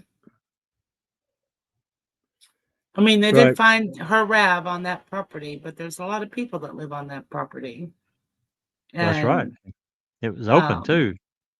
A lot of ways and in. It was open from the back. Yep. So she's made up her mind though, because she was apparently so creeped out. Yeah. Nan's life. How stupid is this conversation? She can't go inside, but apparently she can stand close enough to the door that she can see into the trailer. Yeah. Yeah, that's a good point. Remember in convicting a murderer, I don't remember which one of those narrators were talking, but whoever this guy was, he was talking about this alleged list on inside Avery's trailer on the wall about these women. He had their number. You mean photos? Yeah, that's right. Said you could be up there one day or something like that. His alleged conquest or whatever. And that wasn't true at all. No, it wasn't. Because he doesn't nothing have that on his wall. Yeah. There's nothing like that ever found. I don't know where that came was from. Some other client is who I think it was. Well, that's very possible. Yeah. Very possible. Anyway, I just wanted to pause that right quick because this call, and then Justin says, Jack, just playing devil's advocate here, but I believe a lot of these people here would say that that call should be evidence if it were any other case. Well, but evidence of what? She didn't have a good feeling. I mean, I get what you're saying, Justin, but it's got to be more than that. It's got to be more than.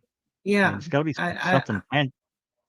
It's got to be something tangible along with the call. She just didn't have a good feeling. She was trying to sound afraid, and I don't know. I guess maybe I could get that. You're going to little bit of a remote junkyard. But at the same time, she's been a cop. I don't know. Was I guess she DCI, Jack? she was. She was in the DOJ. Yeah. I don't remember. I think she was in the drug unit for sure. She's been in the military. So she's no shrinking violet. She's not. I don't remember who looked into her background to find out what experiences that she had. She's no shrinking violet. So I guess that the story was that her and her husband wanted to start a family, so she got out of the. I guess she got out of the DCI, DOJ, but she wanted to do something, so she took this part-time job taking photographs for Auto Trader. I don't remember how long she worked there, but then she wanted to get out of that, and then Teresa took that route, which included Manitowoc and Sheboygan. So I don't know, Justin. I guess there's a couple of different ways to look at it, but I'm not sure evidence of what, because if this was June of 2005 or January of 2005, remember Jody still lived there, and Jody drank like a fish, or whatever liquor bottle. Whatever. Yeah. Steven didn't drink much at all. No, I don't think so. So Justin continued on. He says, I'm not saying it is or should be evidence. I'm simply saying there's hundreds of cases with calls like that, and people instantly decide the person is guilty after they hear someone else had a premonition or a bad feeling. It's what people do. I don't condone it, but it happens all the time. That is true. Yeah. Yeah. I would agree with that. All right, But I'll back up fast. Yeah. Go ahead. No, go ahead. I just want to say it's not evidence. That's true. Tangible evidence. Correct. All right, I'll back up 5 seconds. We'll continue. In some ways, it could have been me, and I'm glad I never went back on the second call. Okay. Somebody may want to talk with you later and get a more of a detailed interview and a statement. Okay. And I will pass this on because technically Calumet is the lead agency, but that's just because of the conflict of interest with the current lawsuit and stuff. Right. So I will pass this on to I'm actually working with a Calumet detective, so I'll pass this on to him. You may have a state agent show up to talk to you. What office are you out of? I'm out of Manitowoc County. You are, okay. Yeah, see, he's got that lawsuit for the wrongful imprisonment and all that. Right. Against Manitowoc County. So the state took it over? Well, the state in Calumet County, and we are all working together on it, but Calumet is officially the lead agency.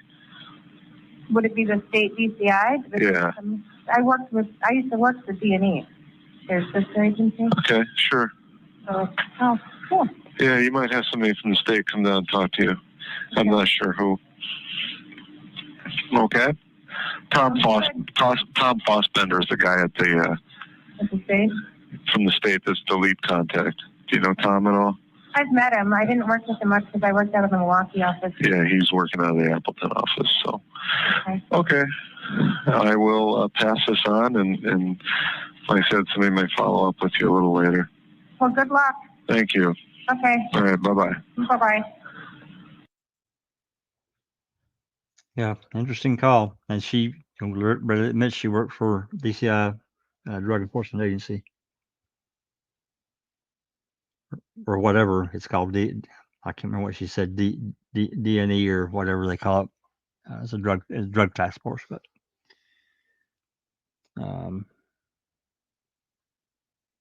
yeah, interesting call. Any more comments before we move on? We'll play another call or two, and we're going to call it a night. We've got one. Let me cue this next call, and then I'll pause it. So we've got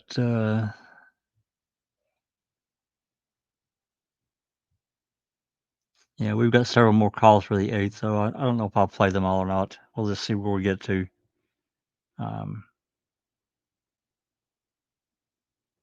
This next call is Denise Coakley, aka Heidel.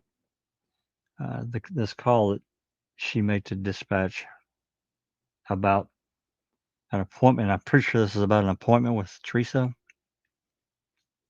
I'm almost positive that's what this call is. So, and then she wrote an affidavit. I'm pretty sure.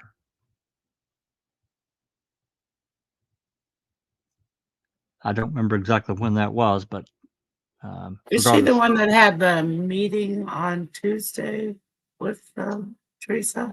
I can't remember. We're going to have to get into the call. I just don't remember that, or yeah, but maybe for some photos, or I don't remember.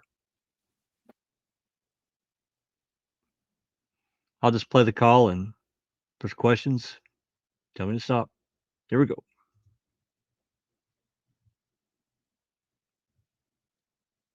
Can we call you sheriff's permit? Yes. I was given this number for John Beering. Deering, okay. He's out of the office. What do you need? I had talked for Teresa on Monday morning at 11:35, and I just talked to her business associate, Tom Pierce. Mm-hmm. And he just asked me to go ahead and let you guys know, so because you're trying to put a timeline together. Okay. I'll put you to his office. Okay, thank you.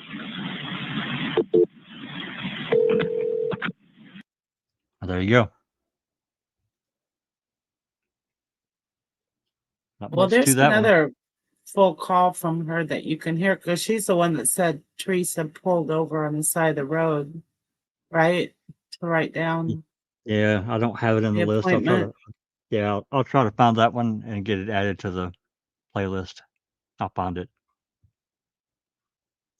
I will find it and get it added. Anyway, okay. Let's. There's no questions or comments. Let's move on. I'll cue this next call.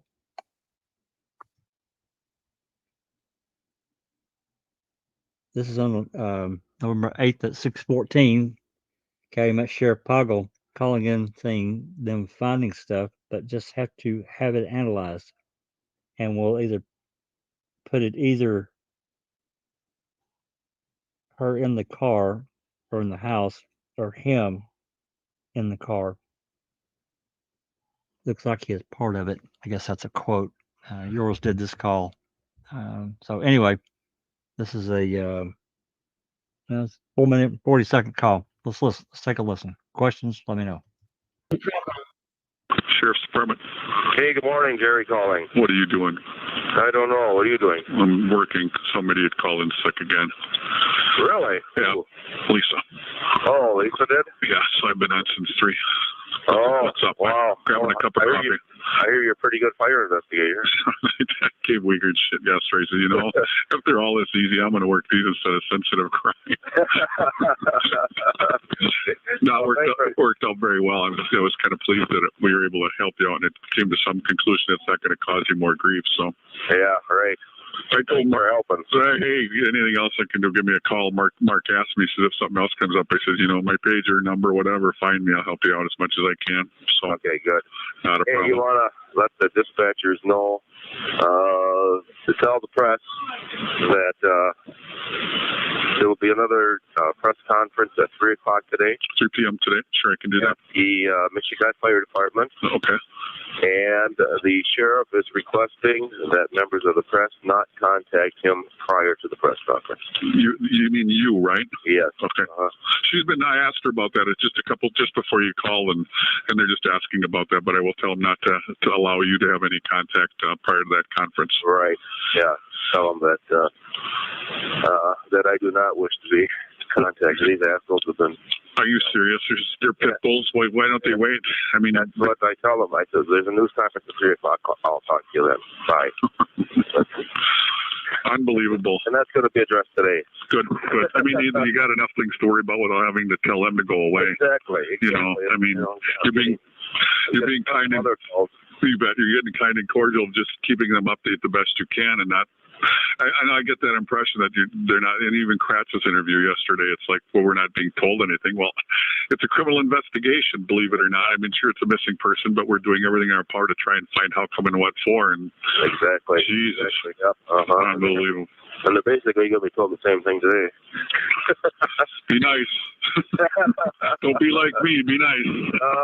I'm going to tell them we're not going to tell them what we found or where we found it. Well, exactly. That's what we'll find out at the trial, hopefully. There you go. There you go. How's it going? We're finding stuff. Yeah. We just have to have it analyzed to see, what significance, how significant it is, and sure.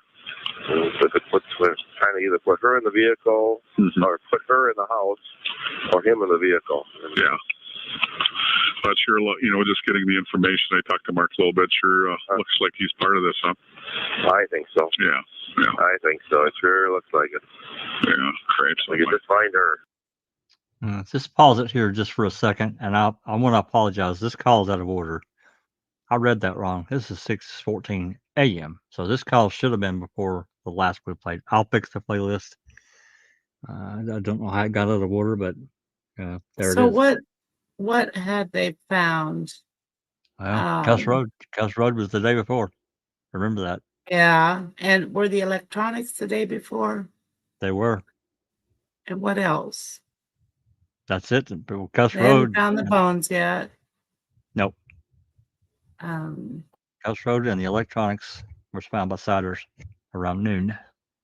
I guess the blood in the wrap, but that was a couple days prior. That's right. That was on the 6th. That was on the 6th. I don't, that's the only two things that came to mind for me is exactly what you just named. Yeah. No. So, I don't know what they could have found to put her in the house. I guess they did take blood swabs in there. They did. Yeah. They all turned out to be Avery.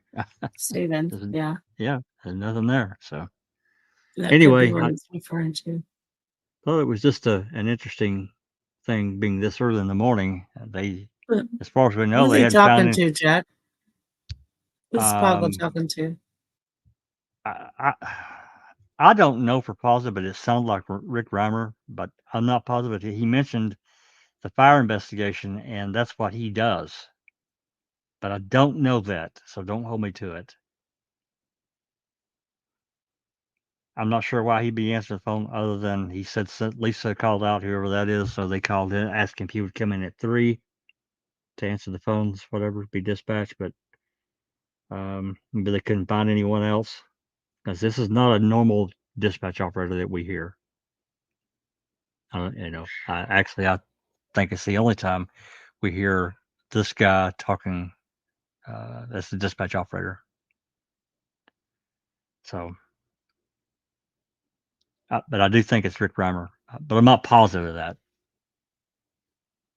I don't know anyone else in the department that basically assigned to arson investigations, and that was mentioned really towards the beginning of the call, but could be somebody else, and I could be wrong. I really admit to that.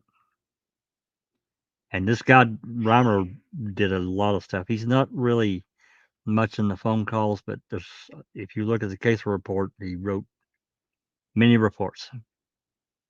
Anyway, I'll back it up 5 seconds. We'll continue. Yeah. I think so. It sure looks like it. Yeah, great. We can just find her. Yeah, well, that's the key. You could do that. Well, then you got a whole other crime scene. How much longer are you going to be spending out there, do you think? Well, today for sure. Mm-hmm. And we'll see tonight what it looks like. Is Larry working today? Yes, he is. You want to ask him if we need assistance from his department as far as securing the crime scene tonight? Sure. Okay, not a problem. I'll tell him that. I'm sure it's not going to be a problem, but I'll check with him this morning when he comes on. Okay, alrighty, because I think our guys are getting burnt out, and no doubt. Yeah, and we could just get some fresh people out there. I see a benefit. Hang on a second, Jerry. Who's working the street where? Do you know who's working here today, Jerry, in the county? Oh, in the county? Yeah. Oh, I know they've been juggling things around. No, I don't. Okay, he does not know. No. Yeah, she says somebody's working till 11, I guess. Could be. I think, yeah, they're working like 12-hour shifts. Yeah, spreading yourself kind of thin. Oh, yeah. Yeah. They've been they've been great. Nobody's been complaining of it. Oh no. But when when I just asked her, he says anybody's disposition getting stretched, and he said everybody's working well together, which is great to hear. For a common goal. And, right. So. Okay. All right, my friend. Soda, some water, I don't know. I should take some beer, huh? Different ideas. That's a good idea, but you know what I always say? You can't drink until the work's done, right? That's it. Okay, guy. Thanks, Mark. You betcha. Bye-bye. Bye-bye. It's Mark. I'm not sure which Mark that is. I'd have to look. Not Reamer. Interesting. Well, another interesting call. I don't know what Poggle's talking about. I don't, as far as what they found, getting it analyzed. The only thing I can think of is what they found on the 7th. I don't know anything else. Anyway, let's move on. We'll get another call or two, and then we're going to call it a night. I'll cue it up. This call here, from I think her first name is Melissa. This call here, when we originally got it, we were asked to withhold it, which we did, because apparently Zellner didn't know anything about this woman from her information, so she wanted her investigator to check it out. So it is what it is. This call, it doesn't have a time associated with it. And I'm not sure why. I can't remember. If there's a time, I'll try to find that call. If there's a time, I'll correct the title. I'm not going to replace the call in the thumbnail, but at least if I can find it, I'll get the title corrected. Anyway, let's take a listen to this call. It's about a 5-minute call. If there's questions or whatever, let me know.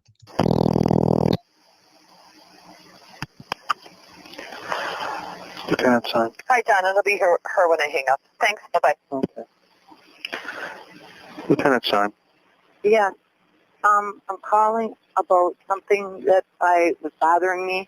Okay. That I saw, and I can't remember if it was Monday night or Wednesday night. Okay. But I was on my way home from work. Okay.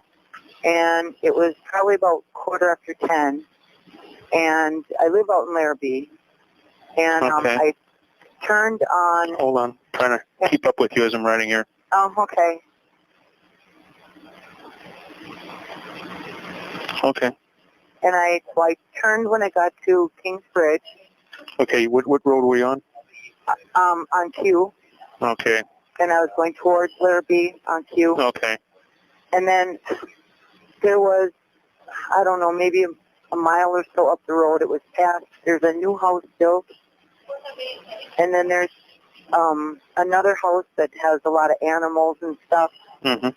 And then there's one more house after that. Okay, and it's just to the north of Kingsbridge? Right. Okay. And after that house, there was a truck pulled in, like a small driveway area. Mm-hmm. And there was a pickup truck and 2 guys with the back of the truck down. Mm-hmm.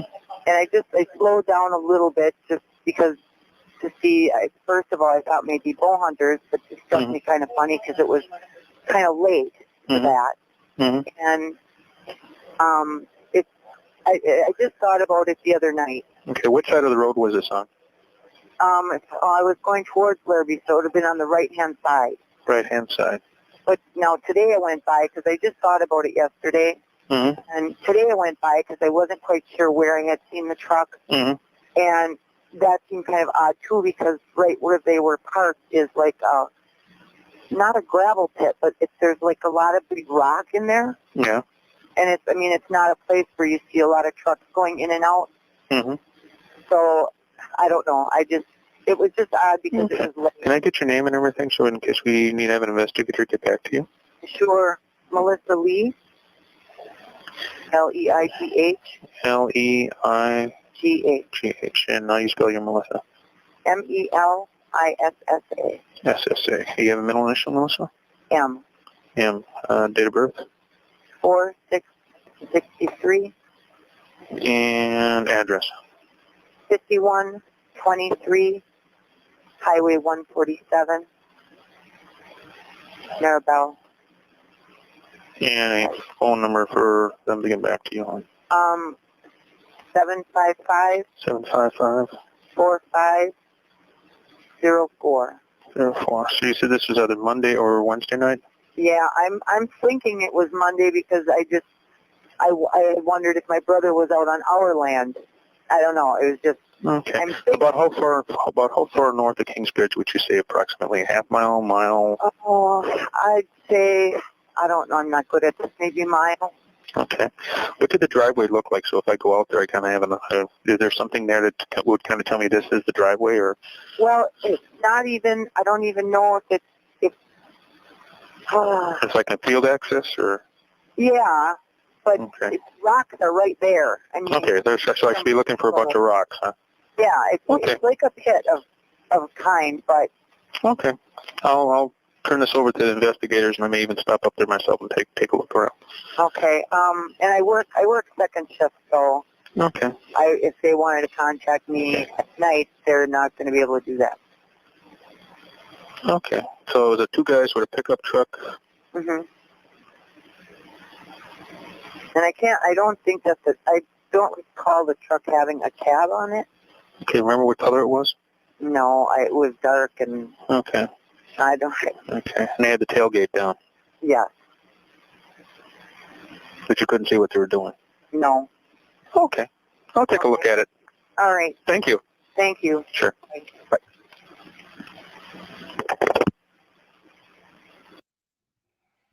Interesting call. As far as we know, nothing came of it. But yeah, like I said, KZ wanted her people to investigate it before we released the call. So anyway, we'll play another call, and I think I'm going to call it a night, and we'll pick up next week where we left off. Let me cue it up here. Sounds good, Jack. Yeah. Civilian Tom Klein called in to say that when over by his friend Crummell, who lives south of Fisherville Road, on cue, he heard 2 shots on Wednesday the 2nd in the afternoon. And I don't remember everything about this call, but I do remember it. So yeah, let's take a listen. It's Do you know how far this is from Avery's property?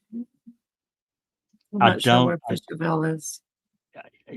I don't think it's that far, but I know we've looked it up, but I don't recall. I just don't. Do you know, Cherie? You've been there. Well, I couldn't give you a distance, but it seemed like it was like you're on 147 and then you turn onto Q and you run into the cross of Fisherville Road is what I remember. And it seemed like only a mile and a half. Okay. So like CASO's in between the two, huh? Yeah, CASO isn't very far after you turn on Q.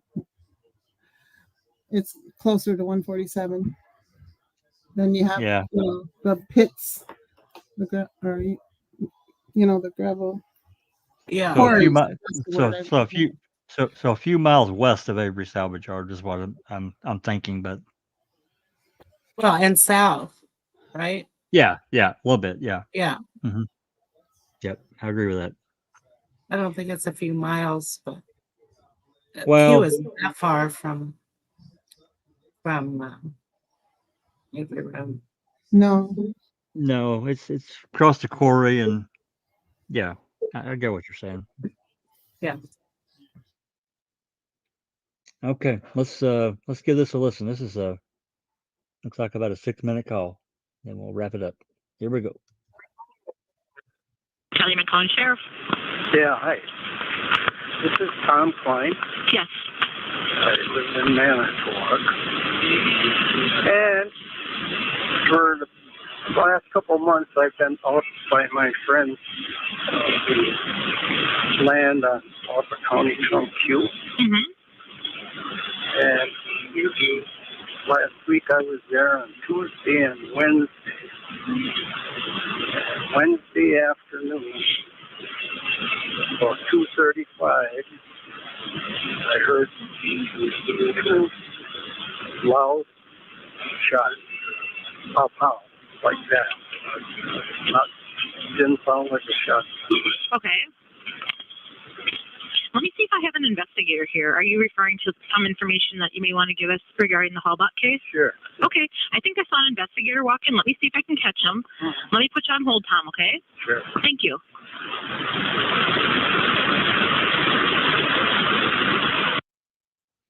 Hello, is this Tom? Yeah. Hi, Tom. This is Investigator Baldwin with Calumet Sheriff's Department.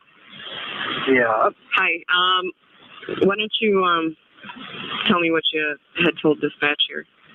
Well, I have a friend that lives off of County Trunk Q, Dick Crummel. And he lives south of Fisherville Road there. Okay, what's his last name? Dick Crummel, K-R-U. For the past 2 months, I've been clearing cedar trees and prickle ash off of an old horse barn that we found. And I was there last week, Tuesday and Wednesday. And Wednesday afternoon, I've heard two quick shots. I bang. Yeah. Tell you the truth, it's like my son's a police officer. We went to the game and see and I told him. It didn't sound like no shotgun. Right. It sounded like an automatic something, either pistol or rifle. And from what I could discern, the shots came from the south. But with my hearing and reverberating off the trees, it could just as well have been to the north up the road. Or more to the west. But it was definitely in that area. In the area of Avery? Well, not... Or the quarry? Somewhere around hearing distance of Crummel. Okay, and where do they live? He lives south of Fisherville Road.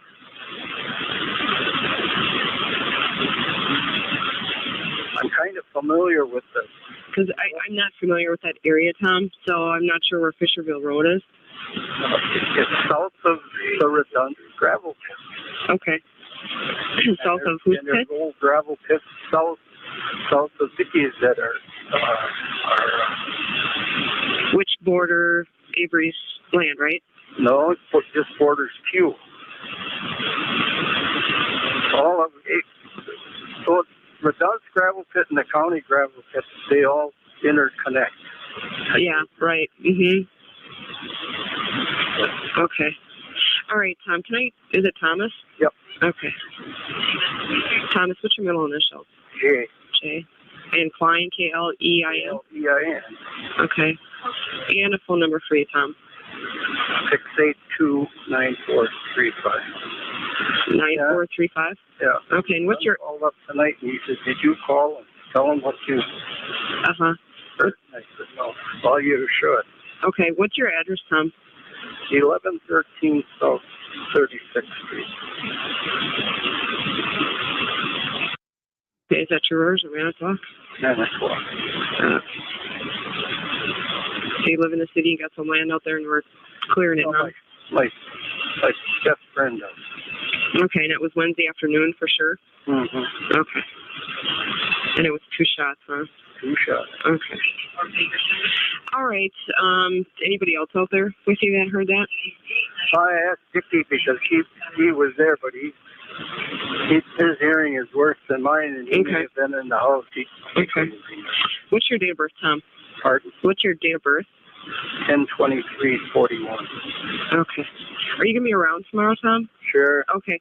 All right. I'm just going to pass this along to the other investigator. We're going to be following up on some tips tomorrow that we've gotten throughout the last several days and kind of decipher what's relevant from what we have and what we're going for and stuff like that. And yeah, I don't know if it's relevant or. Well, you know what? Something like this, you never know. You know what I mean? Something little could lead into something else. You know what I mean? It just kind of snowballs. So it's not that this isn't relevant at all. Every little bit helps. It kind of puts the big puzzle together. You know what I'm saying? Yep. So I'm going to talk this over. You know, we're going to have a lot of stuff here, and you know, we'll kind of decipher what we need, who we need to follow up with again. So you might be hearing from us again, and we'd probably stop out tomorrow, maybe sometime, and talk to you. Okay? All right. All right. Thanks for the info, Tom. Appreciate it. All right. All right. Bye-bye. Bye-bye. All right.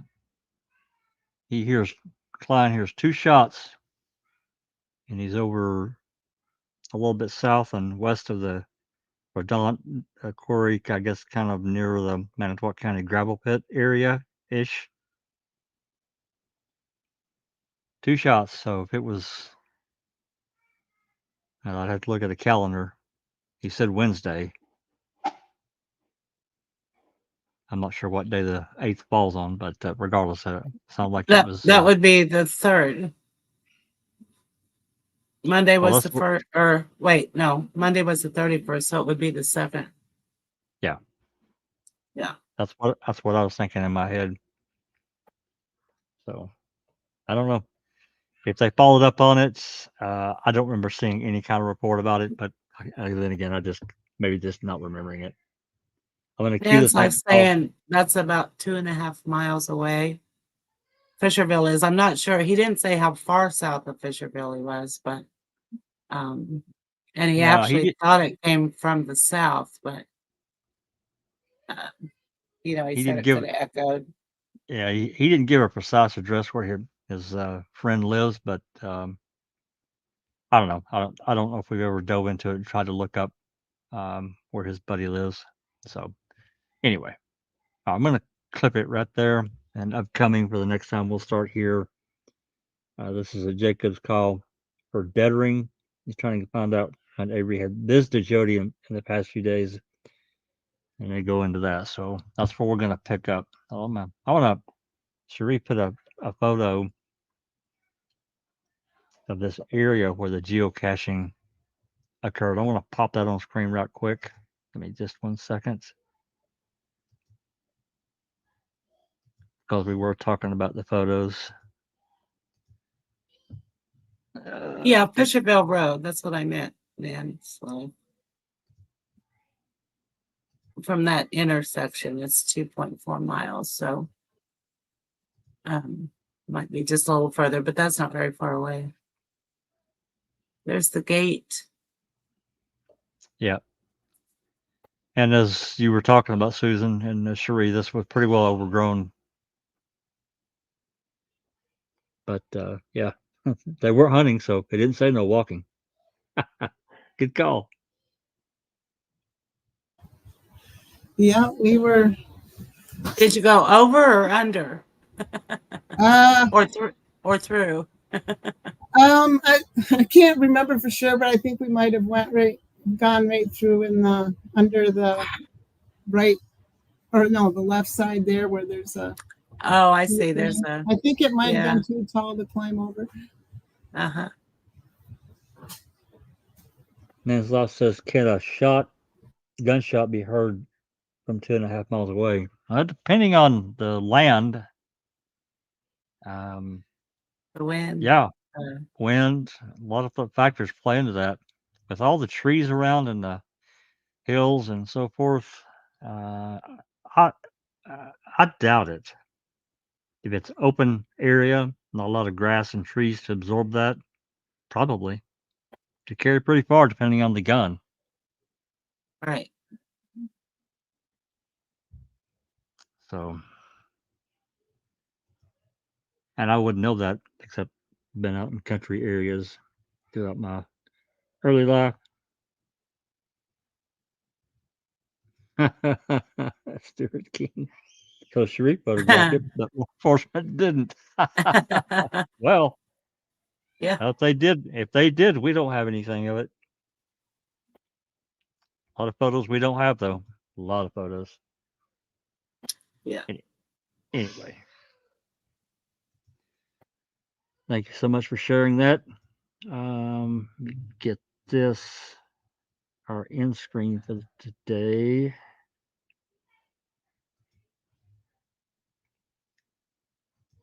We definitely got some interesting calls coming up.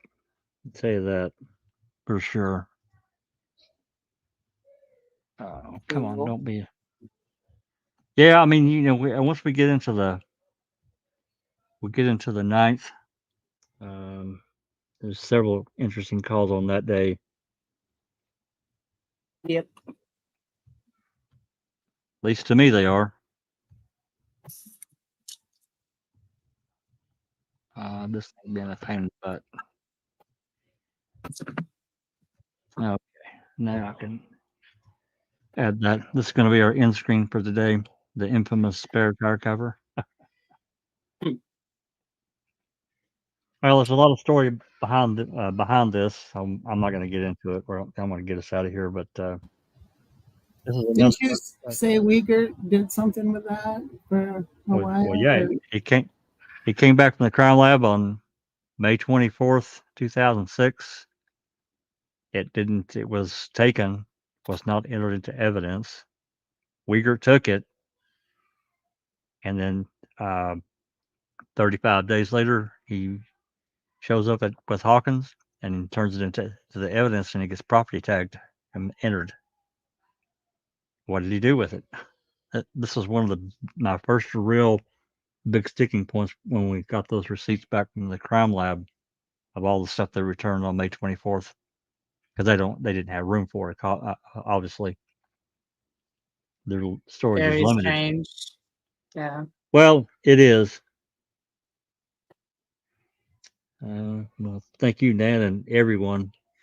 We appreciate everyone coming along and giving their opinions and whatever about these calls and various things that we bring up and talk about that are sticking points, I guess is a good way to put it with these cases, because well, they're bothersome for me.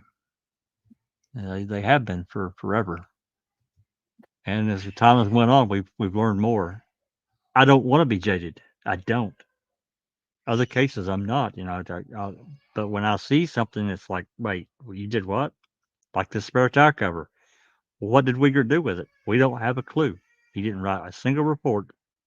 Nothing. There's not a call. There's nothing. It just disappears for over a month that he had it, and then it goes into evidence. I don't.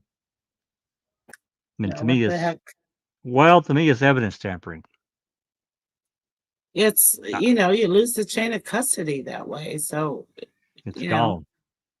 Yeah. It's gone.